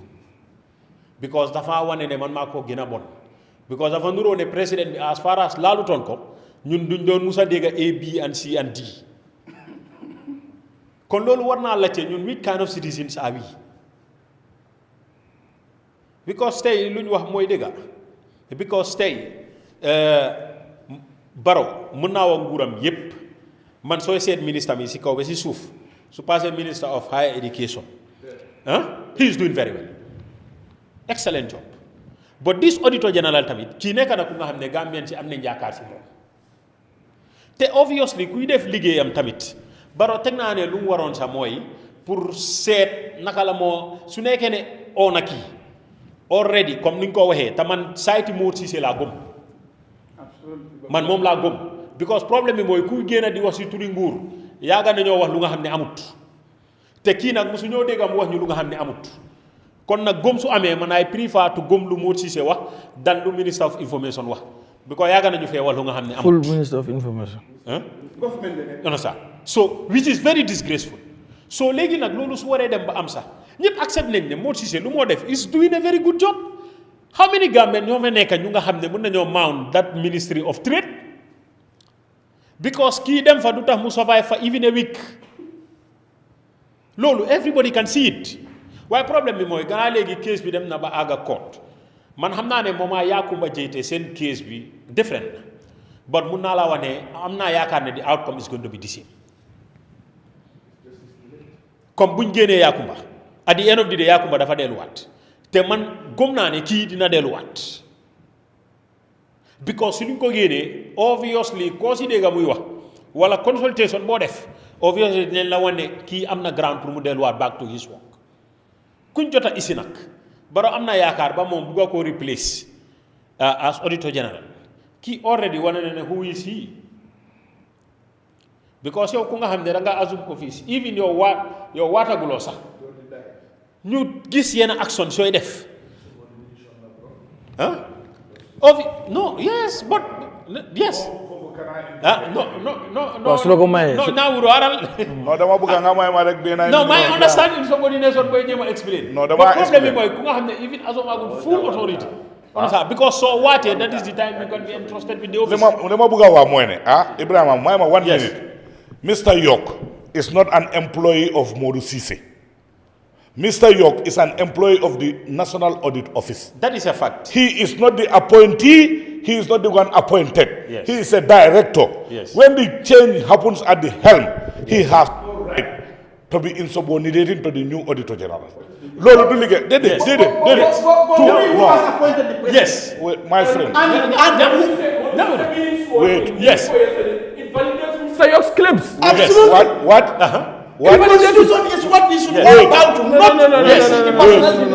Wait. If there is insubordination by York, no problem. Yes. But who forced the insubordination? Legality. We are talking about legality. Mr. Boja. Yes. Mr. Boja. The minute I beg is from Ibrahim, and Ibrahim is supposed to conclude. Yes. What I'm saying, two wrongs cannot make that. I'm not supporting. Yes. And I've stated that clearly since I've started saying that the manner in which he is removed, I didn't support that process. But what I'm saying also, as a director, you have your TOR. You should not be involved in the appointment, the removal, and who sits in that office. Yes. That is not his job. He's supposed to do his job as director, not as somebody who will be complaining. You know, this brings in the question and the whistle that I blow that there is nepotism. If somebody, no. If you are loyal to an individual because he brought you there, you will not be loyal to anybody who comes there. It's only the person who brought you there. Nepotism, Lolo, this is the danger about it. The government failed in doing what they're supposed to do. We as good citizens and politicians, opposition politicians, ñun dañ ko gis. Xam nga lu nekk timing la. No, why na léegi leen ko gis. Waaw déedéet man yàgg naa ko gis. Why timing la? Why should I say it? Why shouldn't you say it? I will not say it. Why? You know why? I'm a politician waiting for 2026. Understand? No. The damage is happening now against 2026, and you want to watch. Saying something has no time frame. No. Did it? No, but you already set a time frame for it. So when in 2026? Ibrahima, man, somebody dara. I'm not that type who will just jump up and say this. I have to do fact finding. I have to have proofs. I have to meet people. I have evidences that I can gather to support my statement. You cannot just jump up and allege without having reasons and proofs and meet people who are connected, who are there, who have lived it. No, I don't do like that. That is not my job. Wow. I'm not the government. I'm supposed not to access the Auditor General. As a good citizen, I'm doing what I'm supposed to do as an opposition politician. Right. So if you cannot give me credit, the timing that I said it cannot be questioned by anybody. No, because I don't employ him. Yes. I don't access him. I don't assess him. I do it because I'm an opposition. So nobody can question that. I'm so many government officials they are not employed by the opposition. Yes. But at the end of the day, when you say that things is going wrong in their office, yes.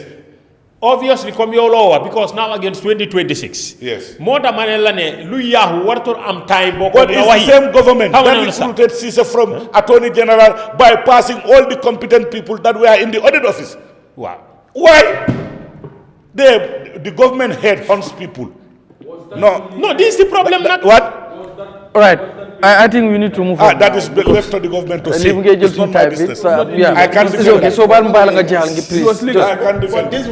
No, yes, all right. But what I said has to do with Are you putting moral practice in front of legality? Who is talking about moral practice? No, I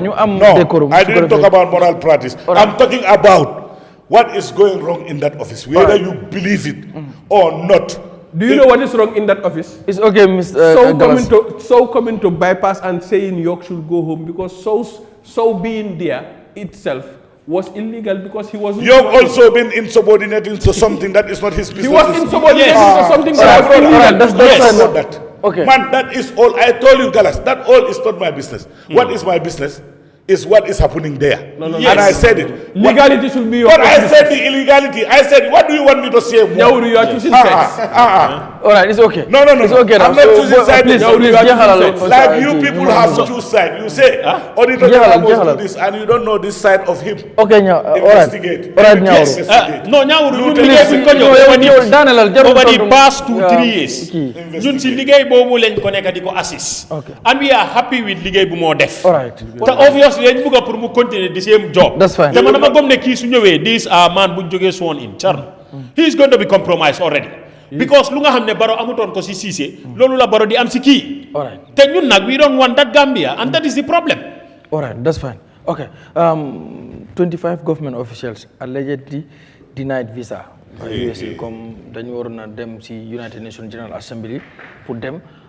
But these government officials ñaar lañ ci wax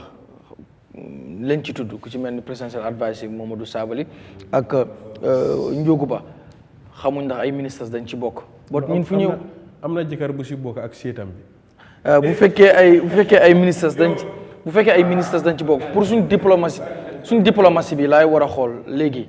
lan moo tax lan nga foog yow nan nga war a jàngatee moo tax ñu war a deny 25 government officials ngir ñu dem benn xëy na ñu waroon a yóbbu maybe profile bi ñu xool ak yooyu waaye bu fekkee ay ministres dañ ci bokk suñu wàllu diplomatie bi ndax tamit jamono jooju yëpp gis ngeen suñu deru diplomatie nu mu yàqoo ci yu bëree bëri yow nan nga jàngatee mbir mi ni ak président Barrow tamit absent bi nga xam ne this year demul am na ñu koy criticize waaye am na ñu bëri ñu jàpp ne yoon la mu toog not necessary every tukki rek mu ngeen jóg dem yes yow noo gisee mbir mi. àdduna dafa am fu garaaw fu mu toll fu mu nekk ndaxte su fekkee yaa ngi bàyyi xel lu nekk di xew UN nit ñi dafa am génocide boo xam ne ni mu ngi xew si ñi nga xam ne ñooy niti Palestine mu nekk waxtaan boo xam ne lu am solo la si place bi nga xam ne mooy UN nga xam ne am na ñeneen ñoo xam ne ñu ngi dem di valider seen boppa pour dëggalaat seen boppa ne ñu ngi taxaw si Palestine sax lim nekkee state ne ñoom dañ ànd si loolu so lii nekk na jotaay boo xam ne du any order normal jotaay bu gën a mag la si àdduna bi fi nga xam ne ay njiiti réew dañ fa war a tase waaye it njiiti réew mu jiite Gambia si boppam problème dafa am si këram problème bu am moo nekk ne Gambia it's a deep state ñoo xam ne xamuñ mbiri deep state moo nekk ne danga dee am benn njiiti réew boo xam ne dëkk bi daf ko dee rëcca Adama Barrow réew mi daf ko rëcca he is not in control soo gisee tax moo la loolu danga dee dem ba gis ne si dëkk yim dee xew ay businessman ay ñeneen ñoo dee toog di draft seen policies yi nga xam ne ñoom lañ bugga pour muy dox si biir dëkk bi soo yow da nga dee nekk si boppi réew rek ba pare da nga fa dee nekk pour implement lu ñii ak ñële ne le bugga so there is a state capture in this country from 2017 ba 2019 ñu bari dañ believe woon ne Ousainou Darboe moom moo nekkoon in control from diggante 2019 ba 2021 nit ñu bari dañ believe woon ne buñ poussé Ousainou Darboe ñi nga xam ne tuddee nañ leen di Banjul Mafia ñooñu ñoo nekkoon in control waaye lu si gën a garaaw moo nekk ne fu mu nekk billaahi koo gën a foog ne moo la gën a informed si dëkk bi moo la gën a xam lu mbir yi di demee dafa toog soo leen wéetoo mu la laajte booy lan a xew si biir dëkk bi because loolu lu ko dee waral nit ñi xamatuñ who is in control soo demee si yeneen dëkka foofu su fekkee ne businessman yi contrôluñ yenn borom xam-xam ñooñu nekk di puus nguur bi yooyu dañ ko dee ooyee elite capture waaye state capture bu nekk si Gambia bi dafa diip benn façon ngi diip boo xam ne xóot na xóot boo xam ne waa ji si boppam dafa xamatut lu xew moo tax daf dee dem ba egga benn place boo xam ne nit ñi dañ dee laajte ndax sax amut ñu nekk di liggéeyal Barrow ñoo xam ne dañ ko nekk di ko sabotage ndaxte yéen ay daf dee cuune torop yenn place yu nguur bi dee daanu soo léegi yéen pour war a dem yenn place yi foog nga toogaat nga seetaat sa boppa ndaxte óolootuloo sa boppa nit ñi ñu ngay génna nit ñi ragalatuñ police te da ngaa toog UDP génna ne du ñëw register foreign national ñaawuru ñëw jiite protest bi suba ngoon galas mu ngi si police station bi gannaaw ëllëg yaa ngi am kéemoo faati fu mu nekka comme dëkk bi mu ngi mel ni comme benn façon ngi sabar bu tas boo xam ne nguur bi sax dañoo toogaat ne waa léegi kaa ñu toogaat léegi ñu xoolaataat baak suñu boppa ndax man sax te gis nga su lii di gën a intensify président bi dina toog ba nga xam ne tukkeem sax dina ko gën a limite ndaxte da ngaa toog ñu laa contrôle si boppam dañ ñoo toog ba ne la ne yow fu mu nekka génn bi sax wàññeegum ko ndax yow doo ragal ne dangaa génn ñu ñëw jël dëkk sa biir loxo so yëpp dafa bëgg di happen because da ngaa gis ne place bu nit ñi daan gën a ragal muy mel tout sax nit ñi léegi ragalatuñ ko yu fi musutoon a xew mu ngi fee xew da ngaa toog gis jabang nit ñaa ngi jël di taal si diggi tali bi understand nga dem gisaat Westfield xale yi ñu ne dañoo yóbbu galas mel tout nga gis ñii nii di dóorante dóor di sànni tiyagas lu nekkutoon di xew yépp mu ngi xew si biir dëkk bi presently and lu gën a garaaw moom moo nekk ne if you see a population that is fearless because of fearless bu nekk si biir dëkk bi ak ñàkk a ragal bi fi nekk yépp lu ko jur mooy xiif Gambia lu fi musutoon a xew moo fi xew léegi mooy xiif nit ñi nag suñ toogee ba amuñ luñ lekka it's not a problem waaye kilifa bu toog ba doomam ne la ne papa dama xiif kooku kuróobaa la day njëkk a jël seet fan la mun a daaji because of mun naa muñ xiif waaye mënut a accept doomam mu mun xiif te dëkk bi time Yahya Jammeh daf daan dem ba nga xam ne he was systematic in the way he ruled because of su fekkee ne government mu ngi amaloon nit ñi xaalis based on ay contracts wala mu ngi waroon a am ñoo xam ne nii dafa am ay drawback yu ñu leen war a fay daf daan toog ba xaar ba ay fête di jot ay julli tabaski wala Christmas ñu release suñ ko release lu dëkk bi ñàkka xaalis but that peak period yow su kii amee 400,000 dinañu oo ñun ku nekk jox ñu 3,000 so there is a system of governance that you need to understand because what is right is not always applicable and what is applicable is not always right foog gis nga nit soo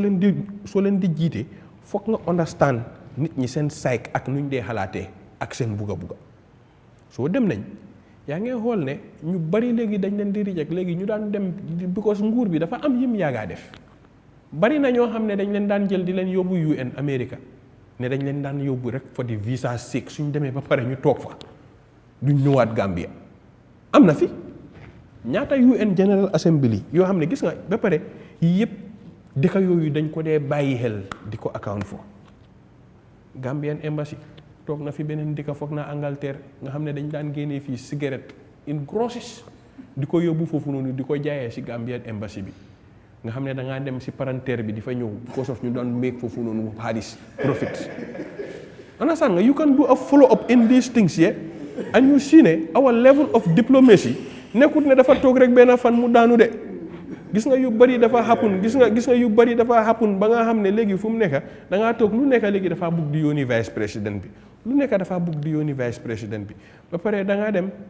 am benn façon ngi délégation ne da nga leen a yóbbu UN General Assembly waaye yow UN General Assembly yow ñaari nit ñi nga tudda nii ne ñoom ñooy ñu siiw ñi ñoom ñaari yëpp commission daf leen ban from holding public office ndax bàyyi nga loolu xel. about that commission ndax amute nag. non li ma explain moo nekk ne gis nga international bi. xalaatut yow li nga xalaat lu Gambien si tënk ba pare teg ko si këyit loolu la commission loolu la aduna bi di xalaat because of was Njogu ba not banned from holding any public office. but that ban was lifted. no dama laa laaj. because of conflict of interest dafa am ndax mus naa am wala musuta am na ndax Sabally was never been banned from holding a public office am na wala amut am na so léegi nga ñëw gis these things are not coincidental gis nga nit suñu la dee toppa dañ la dee toppee fu sori because of tubaab dee bu mu la dee dem di téye daf dee fekk mu ngi la toppa 1 year ba pare amee caméra ba pare di la record dee bu mu la téye su la dee playal vidéo bi da nga dee mel ni comme ku taxaw bés penc rek di xool sa boppa mu leer la ne lii man maa ko def they do not base things based on assumptions ba pare dëkk bi dafa nekk in a period boo xam ne ñu ngi génnee ay auditor général nit ñaa ngi protest ci internet ñu ngi leen di téye 66 babies ñu ngi dee ba pare kenn accountu leen ñu ngi toog rek ami bi génnee ay over 6 to 10 people yi nga xam ne ñu ngi fa doon saaf ba pare waxuñ lan mooy xew ndaxte ay gaali drogue dañ ko téye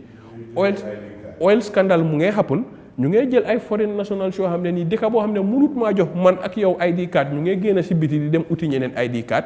yaa ngay gis opposition parties yi ñu ngay protest yaa ngay toog di gis ne ay 25 people jël neen yóbbu leen mail to because of internet so Gambia is on the spotlights for the wrong reasons te bu la kenn nax lii moom moo nekk di indi lii gis nga fu mu nekk suspension suy am gis nga moo tax National Human Rights Commission su fekkee ne nit dafa dem sax ba di engage in hunger strike while in detention National Human Rights Commission daf dee wave flag bi to government because of suñu dee si sa custody daf la dee harm when it comes to your points in even receiving funds yow you know Bojang understand so léegi and the periodic reviews understand so dëkk bi security sector bi yaa ngi gis ne flaws yu nekk di am si biir dëkk bi ba nga xam ne dugaloon nañ $7.2 billion pour ñu def security sector biir Gambia everything was wasted in thin air soo léegi nga gis ne yii yëpp ñu ngi koo accumulate ba pare ñoom it dañoo dem ba di am feedback ne lii definut moo tax yow ñu mel ni ay ministre ak ay DG wala ay presidential advisor ñu leen di reject lii it's a bad signal when it comes to the diplomatic front it's a very bad signal whosoever wants to downplay it you are doing it at your own peril waaye su fekkee ne dafa nekk di xeeñ lu nekk di xeeñ neexut and we know ne it is due to reasons that are happening because of ñu ngi am ay pharmacies yoo xam ne ñu ngi ubbi si dëkk bi ba pare di jox ay xale ay garab yu bon nit ñaa ngi see dee compensation amut malaria programme mu ngay am ñu ngi ko nacc ba pare at the end of the day things nga happen. Galas est-ce que wartuñu xoolaat tamit suñ foreign minister bi because of under kii Mamadou Tangara Duusaano sox mayoon nañ ko mu dem Duusaano. So léegi onda Serigne Mourou Ndiaye onda Mamadou Tangara xanaa nekkut ne si la Duusaano demee. yes loolu laa di la wax mburu ñaata la dee. waaw loolu laa la wax ma ne onda him moom dem xam nga da ngaa xool soo xoolee lu Essa Faal wax ak against Duusaano xam nga fii people are very sentimental when certain things happen here. tontu loolu sama laaj bi de. No. But if you look at the things deep lu nit ji xam nga tey fu mu nekk su ma ñëwoon rek taxaw wax fi ne rural Gambia ne suñu leen exclu doon si sànni karta bi ndikoon Gambia am nañ seen facts right bu yàgga nit ñi dañoo dem ba wax ne people from Banjul they are always looking down on the people that live in rural Gambia. All right. Déglu ma explain la because soo xoolee from the presidential election cycle bi lu si des nga xool from Banjul to West Coast area councils yëpp opposition bi daf ko jël soo xoolee di parliamentarians from Banjul to West Coast foog naa benn la fa NPP am bot dang dee cross soo rombee foo ñi rek dem si laaxa bi doo dee mun a understand naka la karta yi dee demee understand nga li ma laa explain so which means ne those people are not facing rent issues cash power meter number bu man ak ñaawuru ji jëndee fii 6500 soo demee si def bi $500 si lañ la dee jaayee benn mita duga naa si benn kër boo xam ne 10 mita la fa gaay dugal 10 meters because of fu mu nekk that is the politics that is happening in this country and people need to know dañoo ñëw ba fii séedoo karta yi ak fii suñ demee si el bi suñ laaxee rek kenn du gisaat punda gaay so these are the things that are happening yi nga xam ne su fekkoon ne fii la rek ndikoon kii dem na because of you see things moom moo tax daf la ko dee wax ne la ne ok because ku musut a gis tali si àddunaam nga dem lobby $100 million for example pour ñëw pil ko tali nga ñëw jël benn $10 million sampal ko tali boo xam ne nii baaxut sax far kooku soo ñëwee di ko wax ne sa tali bi baaxut daf laa wax ne yow nit ku iñaan nga understand and these are the things yi nga xam ne man tasee naa ma ñaawuru ma sembe liggéey nañ man I am an extension worker I go through everywhere in this country and I see things and it doesn't look promising. All right, Gallas. boobu nañu ko baalal nañu ko lebal. waaye nag ñu reject moom. ñu reject am na seet bu fa bokka te reject nañ seet bi. soo léegi honeymoon bi cancel nañ ko soo leen demee si paper si di ngeen ko gis. all right am na daal seet bu fa nekk daal. Mr. Koma yow noo gisee. ñawru yëguloo ko 25 government officials yu ñu reject jox ñu dinaay leen visa ba loolu moo tax mënuñoo attend wala bokk si délégation bi waroon dem United Nations General Assembly gunge vice président bi ak absent bi nga xam ne président bi His Excellency def na ko this year mu toog yebal vice bi pour mu dem so yow ban jàngat nga ci am boo xoolee suñu wàllu diplomatie bi ak yu ci mel noonu yëpp yow noo gisee mbir mi. It's very important pour li ñuy wax ci panel bi fii ngeen lu ko ak ñu ko déglu ñu déglu bu baax. réew mi foofu la tool and it is sad. su nekkee dañ dem ba we are losing trust diplomatically with our bilateral and multilateral friends. loolu is an issue for any government. waaye tamit dafa am lu dee waral loolu. mistrust when it comes to diplomacy issue la. To fix that is not fixed overnight. It takes a duration and it takes a while. Human rights reports, the incumbent, they contribute to this because I said donors and partners in development, they look at all these things. If ordinary Gambian people, ordinary political parties can apply for visas and they are granted, you took them. Full government ak your full machinery nga dugal 25 people are rejected lu waral loolu man delegation to United Nations foguma ne sax war naa egg 25 people. We're talking about austerity here, cutting cost, physical discipline,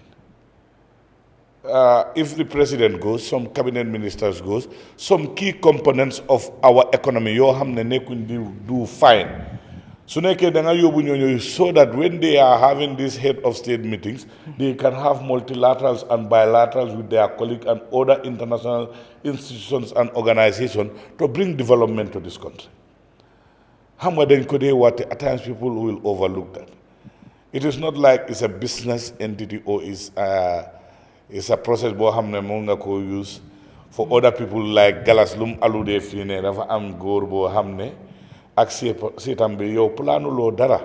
loolu if réew mi suñ jógee put them a serious matter like UN head of state meeting da nga war a dem pour jël opportunité boobu pour am American visa nga dem honeymoon ñeneen ñi dem Apple lekk dem bread store loolu mooy seen liggéey ñeneen ñi dem di xool taxi yi rek ñooy seen liggéey réew mi is more than that. Gambia, are we a serious country or is a banana republic? Because state machinery and state fund, dama ko dee wax lopitaani Gambia man I am a first hand victim Gallas yëg na ko amoon na time man wax naa leen ne tëdd naa fa waaye lopitaan bi di ward moo xam ne is surgical ward ñoo xam ne post operative patients fu ñu dee war a nekk dañ dee nekk si ward boobu noonu running water du dee am si the only teaching hospital in the country when këri nit yi fii nekk na comme fanaal benn nit këram def dee mel ni fanaal oo mu mel ni football field stadium soo duggee doo dee gom ne façon kër yaa ngi dëkk bi nii te kooku salary am ëpput 50,000 a month te si nguur gi la ne xaalis yu sampa loolu fan la dee jógee within a period of 7-8 years nga gis ku doon dawal benn C class léegi dafa dawal $12 million a vehicle fan la ko jëlee so su nekkee réew mi mu ngi toolu place boobu noonu mun ngaa boo xool léegi seerut lu mu seer ëpput 150 10 boreholes is 1.5 million soo ko defee si biir lopitaan bi kese baajo problème yi ndox du am but you cannot do that one person's per diem and cost of his business class ticket or the cost of nga jël chartered flight will cost the country nothing more less than $300 or $400 million. Where is the common sense? Nga yóbbu ñooñu foofu defuñ fa dara no side engagement that will yield dividend for the country and its population put them right to the big apple there stand dama nekk NYC kani tubaaboo lee doo ko kelem fele America mburo be dianing alkamen fo jam mburo fonda diata Gambia it's just like Angalian circus or how many days only clowns in this is are we serious as a country 25 people countries bigger than this country countries far more economically rich than this country countries with bigger problems with bigger projects are not taking more than 10 people. Why is even 25 being rejected? How fully rejected 25 con number is up to 60 or 80? Your full plane, 80 people. You know them UN General Assembly. The Kenya Moiwa on behalf of the government. Other ones are going to be side meetings. Why? Dega. All right, now. Then you want to investigate Kuneka, including Garmi. What? Because mandama waru legi de. All right. Because fee. Do ham kana gaming amineka si honey pot bi fi ko yakar rek so amé 1-2 lahare nga feka ndekete waji ñu ko jox alright man de amna ko xamne mu ngi tok fi jël na suma ale use suma name use suma identity te mu ngi ni fi waye man sama ko waxe fi imbota ñoy tas alright bay ko kon bayal mu sét ya just quickly because légui waxtu bi jaxal tak Mr. Dia yow ban jangat nga ci def quickly rek ci 25 government officials yi wax ne dañ leen reject bañ tuddu ci Mamadou Sabali presidential advice ak Ndiogu Ba director of Pura man gëm naa ne government war naa gestu mu seet la na waral loolu ñii duñ ay nit ñu ñëw nguur lañoo liggéeyal foog naa ne ñooñu seen tukki warut am jafe-jafe ku yor place dem lijjante sa soxla dellu si la waat so kooku suñ ko waxee déedéet daal war naa definitely nekk jaaxare ñu xool la na ko waral junj nañ fi Minister of Foreign Affairs mbir mi maanaam ci pañem la bokk du doon loo xam ne lu mu war a mun a tàng xamlu la ngir nekkut firnde bu rafet diggante ñaari réew nga am ñoo xam ne ci wàllu nguur leen féetee wala lu olof di wax rek ne ndawal buur la buur su demul ñi moo ebal mel ni si tànkaam la ñoo demee ñooñu soo leen waxee déedéet yow doo dem wala bokkuloo loolu kon am na lu ko waral lu ko waral noonu dañ ko war a rijate pour man rafetul ci réew lu dul ñu xam yan sarta moo tax nanguñ leen a jox ñu dem loolu su boobaa den dinañ mën a wax ne ñii lu tax ñu aaye leen de jar na pour ñu aaye leen waaye réew mi moom ba boole na leen ci ñuñ bëgg a ebal ñu dem te ndawal buur la man foofu laa ko war a mën a gisee lii jubluwaay bi soo ne UN General Assembly maanaam United Nations mooy réew yi nga xam ne dañ booloo wala dëkk yi nga xam ne dañ booloo General Assembly comme penca la fu ñoo dajee di waxtaan te li ñoo waxtaanee àddina la dee su xal parce que àddina moo faa daje bunta la boo xam ne ñi ñu war a ekkati pour ñu dem fa dañ dem pour teewal réew waruñoo dem loxo nañ war nañoo yóbbaale seen yóbbaale mooy lan lañ soxla ci loo xam ne jàngoro ci réew bi fii lu ñu war a faj walla loo xam ne jafe-jafe la ñu seet naka lañ koo dem saafarale ci ay bunta waxtaan te ñooñu suñ demee foofu war nañ ñoo war a mën a isil su fekkee ne léegi-léegi sa baag bi dara nekku fa waaye war ngaa isi li nga xam ne mooy yóbbante gis nañ diw wala waxtaan nañ ak diw am nañ yaakaar ci nangam ak ñangam den dinañ mun a saxal nañ mun a justify na ñi seen dem de kon am na njëriñ waaye su fekkee da nga dem loxo neen ñëw ak loxo neen kon gëm naa ne xaalis boobu na feneen fuñ ko war a dépassé ñu ngi koo gis si yeneen réew mbooloo yi ñoo yóbbu bariwut mbooloo bu tuuti lay doon rek te léegi-léegi ñooñ suñ fa demee luñ mën a lijjante lu rëy la li ñaawru wax ci wàllu bilatéral multilatéral dafa am solo ngir réew mënuloo dem yow kenn loo am na loo xam ne di nga ko jéggaani ci biti juróom fukki dëkk yooyu ñëpp ñu ko jiite mun ngaa dajeek ñoom ci benn béréb def ci ay waxtaan gisee ak ñoom diisoo looy diisoo nangutoo su fa mu nekkee nga nangutoo ak ñoom ci ay sarta loolu lu ko yombal la kon ñi ñoo ekkati ñuy dem ci façon jotaay yu mel noonu loolu moo war a nekk seen ite waaye nekkut fa di seekoof ñu ekkati nit rek yóbbu ko maanaam am na ñoo xam ne dañoo dem duñ dellu si loolu lu am la yàgg na fi galas wax na ko waaye dëgg la lu sax la léegi-léegi nga gis ay nit ñoo xam ne ñu ngi fa man am na ku ma musa kool wax ma loolu ndax xaw ma nit kuy liggéey State House moom brodaam la bëgg a ñu yóbbuwaale te pare na puy fay xaalis soo yu mel ni yëpp daf de mën a am waaye nguur daal moo war a gis ne réew la fa nekkal lépp lu moo dox su demee li moo isi fara doon jëriñi réew mi. Mr. Bojang, quickly yow lan mooy sa réaction ci affaire. Yes, this is the heaviest diplomatic goodwill breakdown. It's the heaviest goodwill breakdown. Gis nga goodwill dafa important te goodwill du dee mun a am fekk nit gëmul la wala tolluloo place boobu noonu. Xëy na yéen a ma mag wax leen ma fu nga xam ne 25 especially including lu ñuy wax special presidential adviser loolu du place jaaxaan de Gambia su ñu jëkkoon fii US special presidential adviser next time doo leen am xaalis from the US government. Hey, we talking about special ku dee xelal président xelal comme xelali malaayka lu ñeneen adviser munut moom moo day ñëw mu clair ko nga bañ jokkooku noonu meya paper pour mu dem Amérique. Baro ñan ñoo nekk adviser mi. All right, just continue. All right.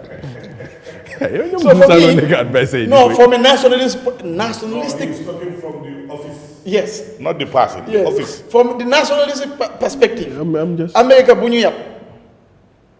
Yes, li yabaate. You are in my country, I want to go to your country. Special advisor, you reject me. But then they have a reason. Man, ayo xamuñ de. But tubaab yi. Pour wane America du ñu yab we need to start producing toothpick first. What are you saying? If you go to that decision-making table, you have leverage on something. Okay. You're not holding on to anything. No, I agree. But what I'm trying to say is, gis nga nit su fekkee ne let me come direct gis nga nit su fekkee ne amuloo dara da nga war a neex deret ñun amuñ dara okay taalal loxo rek on a more serious note ñun xamuñ lu tax but su ne Mr Sabally ni ñu waaye noonu la Sabally am na de lu tax yóbbuñ ko because li ma jot a xam si ñu travel mooy suñu laa yegg dañ la dee wax lu tax ñu yegg la nekkul ne da ngaa léegi moo tax nga am appeal process so I have the belief ne Sabally ak whoever ku nga xam ne dañ ko reject xam na lu tax ñu reject ko te they owe it to Gambians ñëw wax ñu lu tax because fu ñooy reject special presidential advisor then I as a local government may not even have chance te su ne ñooñu seen defi nii naka lay ne jëflante ak US mooy tax kon dañ si am baakaar dañ si tooñ Gambian si waaye nañu waxante dëgg bi mooy UN am na système especially when it comes to human rights periodic reviews daf day am bu nga xam ne you score points corruption index li ngeen wax fii yëpp loolu mooy dëgg bi dafa mel ni Gambia student la dëkk boo mën di xalaat si àdduna student la parce que da nga lay dem exam nga fail wala nga pass so every at this countries and everybody they look at things ñu xool ñaata ñi ñoo ñëwoon fii woon 10 ñaata ñoo dellu 2 in fact ñu ñëwoon lan mooy seen liggéey woon waaye again you are sending the president you want to send the special presidential advisor the vice president for example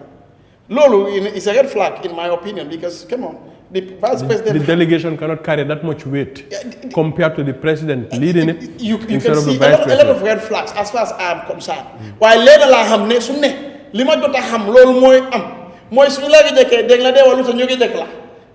then I think Mr Sabally knows why for example Njokuba knows why but then lii affaire UN la lii affaire America la dañ dee gestu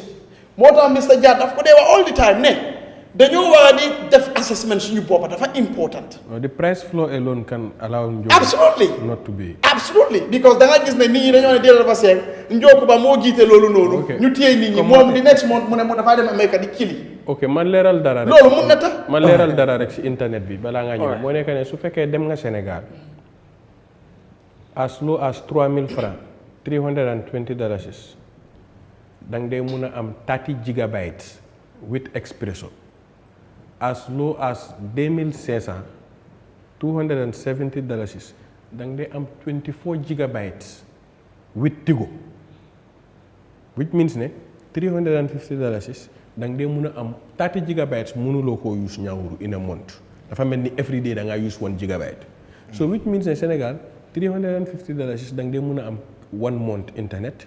$240 da ngaa mun a am 1 month internet so soo demee si yeneen dëkka for example Ethiopia $85 muy $5,000 daf la dee mun a jox unlimited internet for whole year plus free call yes for $85 so léegi price floor bu ñu laa wax nii ne la ne da nga ko war a yóbbu 1 gig to $50 loolu moom moo nekk di goodwill standard in every country I put it to period that it is not true du dëgga yes so for my thinker yeah please time bi jeex na yes is this is a serious thing diplomatically it's a very serious thing nit ñi ñu indoor they are not ñama-ñama people yes the offices are not ñama-ñama people some of them are ñama-ñama yes but the offices are not ñama-ñama but what is ñama-ñama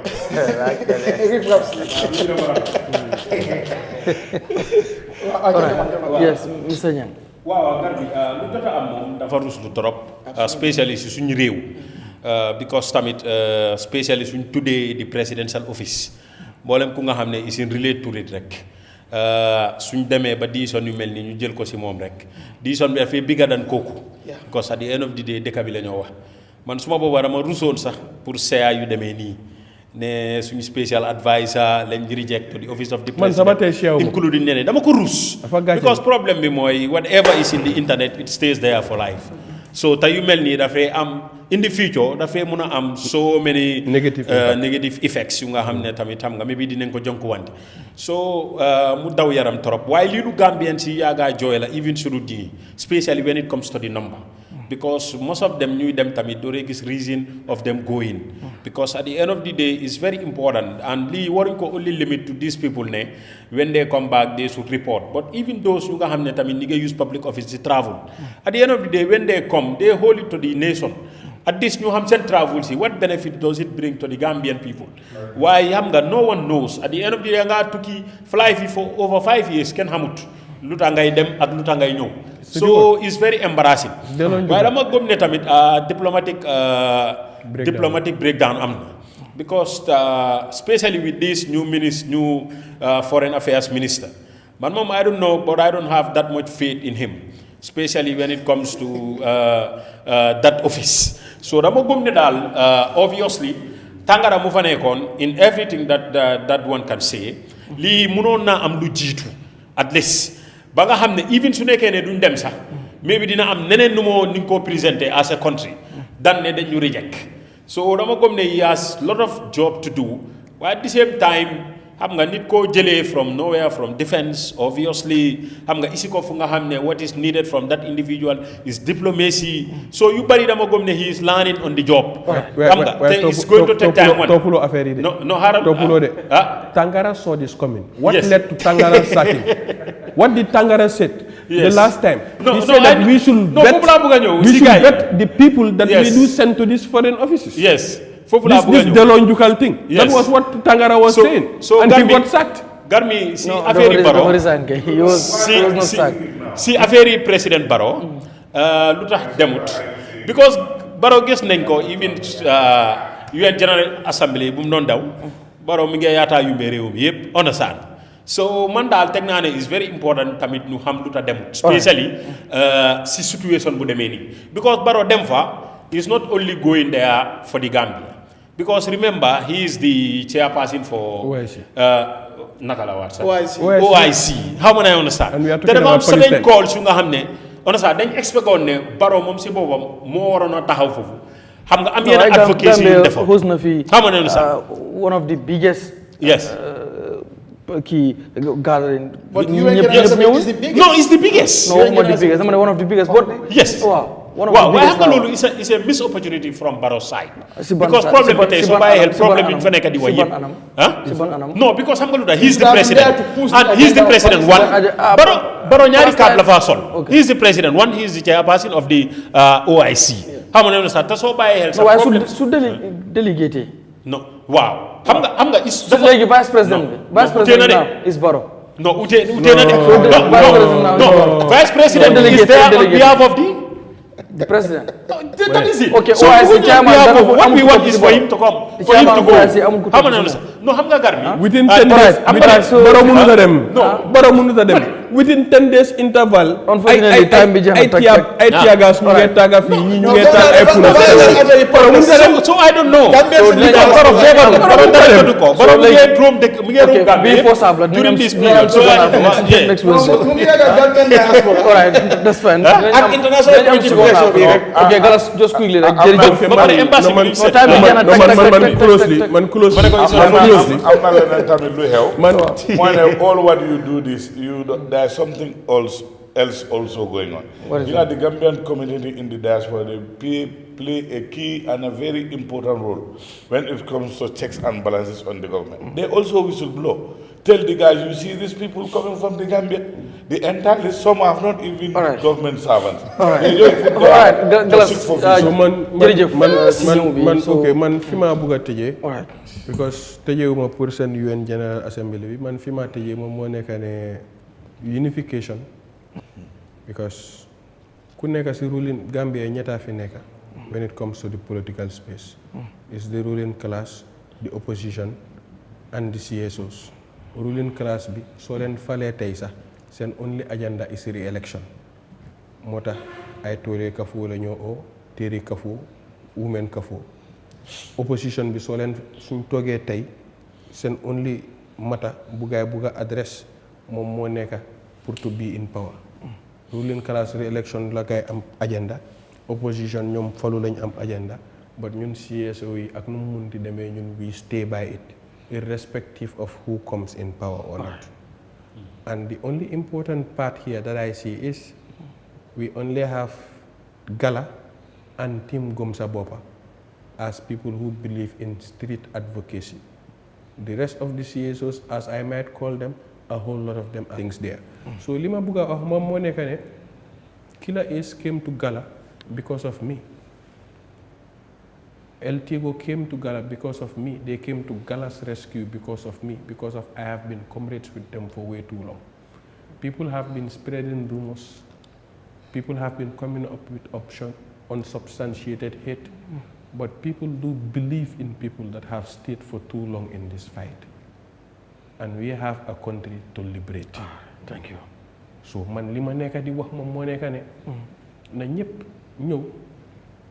put all hands on deck. Waaye ñi nga xamne nañ tamé ñoo nekk activiste as far as this 1 week grace period bi passé na ku nekk door di bayyi sa xel ci sa movement ak ci sa lu nekk. And so ci nekké you are fighting with people that are disciplined.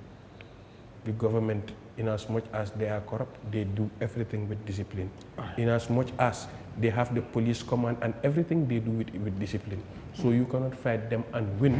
with indiscipline. Thank you. So what I am advocating for moom moo nekk ku nekk na ngay bàyyi sa xel su fekkee ne jigéen daf la tooñ sa gender based violence as an activist fu mu nekk lu ñoo baalal keneen yow mun nañ la see tëj 20 years. Understand nga? So fu mu nekk na ñoom ñëpp xam ne they are no longer representing themselves and they are in the black books of the government because on Friday alone ñu jógee ko SIS ñëw nañ suma office pour di make enquiries about man daal nga toog ba pare nga moytu. So that is my last words that I have to say in this program. Thank you. jërëjëf Gallas ñu ngi lay gërëm bu baax ci ñëw bi di gërëm sant nañ la bu baax tamit ci waxtu wi nga def ak ñun di gërëm suñu panélistes yëpp ñoom Ñaawuru ñoom Doudou Dia ñoom Bojang ak Ibrahima Niang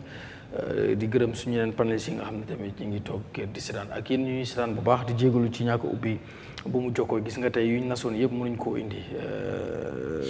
ci kii bi waaye xam naa dinañ ci defaat spécial plateforme bu jëm rek ci li nga xam ne mooy Gambia index corruption bi nga xam ne corruption index bi nga xam ne reveal na lu bari lu jëm ci ne 67% ci réew mi dañ jàpp ne corruption dafa law bu baax a baax ca dafa jéggi sax dayoo 67 ba pare 5% ñoo wax ne government bi am na xam ne ni def nañ ko dinañ ci gën a ñëw waxtaanaat bu ci yàlla andee di gërëm suñu caméraman bi ba seeni di gërëm Khadija Si Boucheri di gërëm ñëpp di gërëm ñu doon seetaan ñëpp dig leen dajee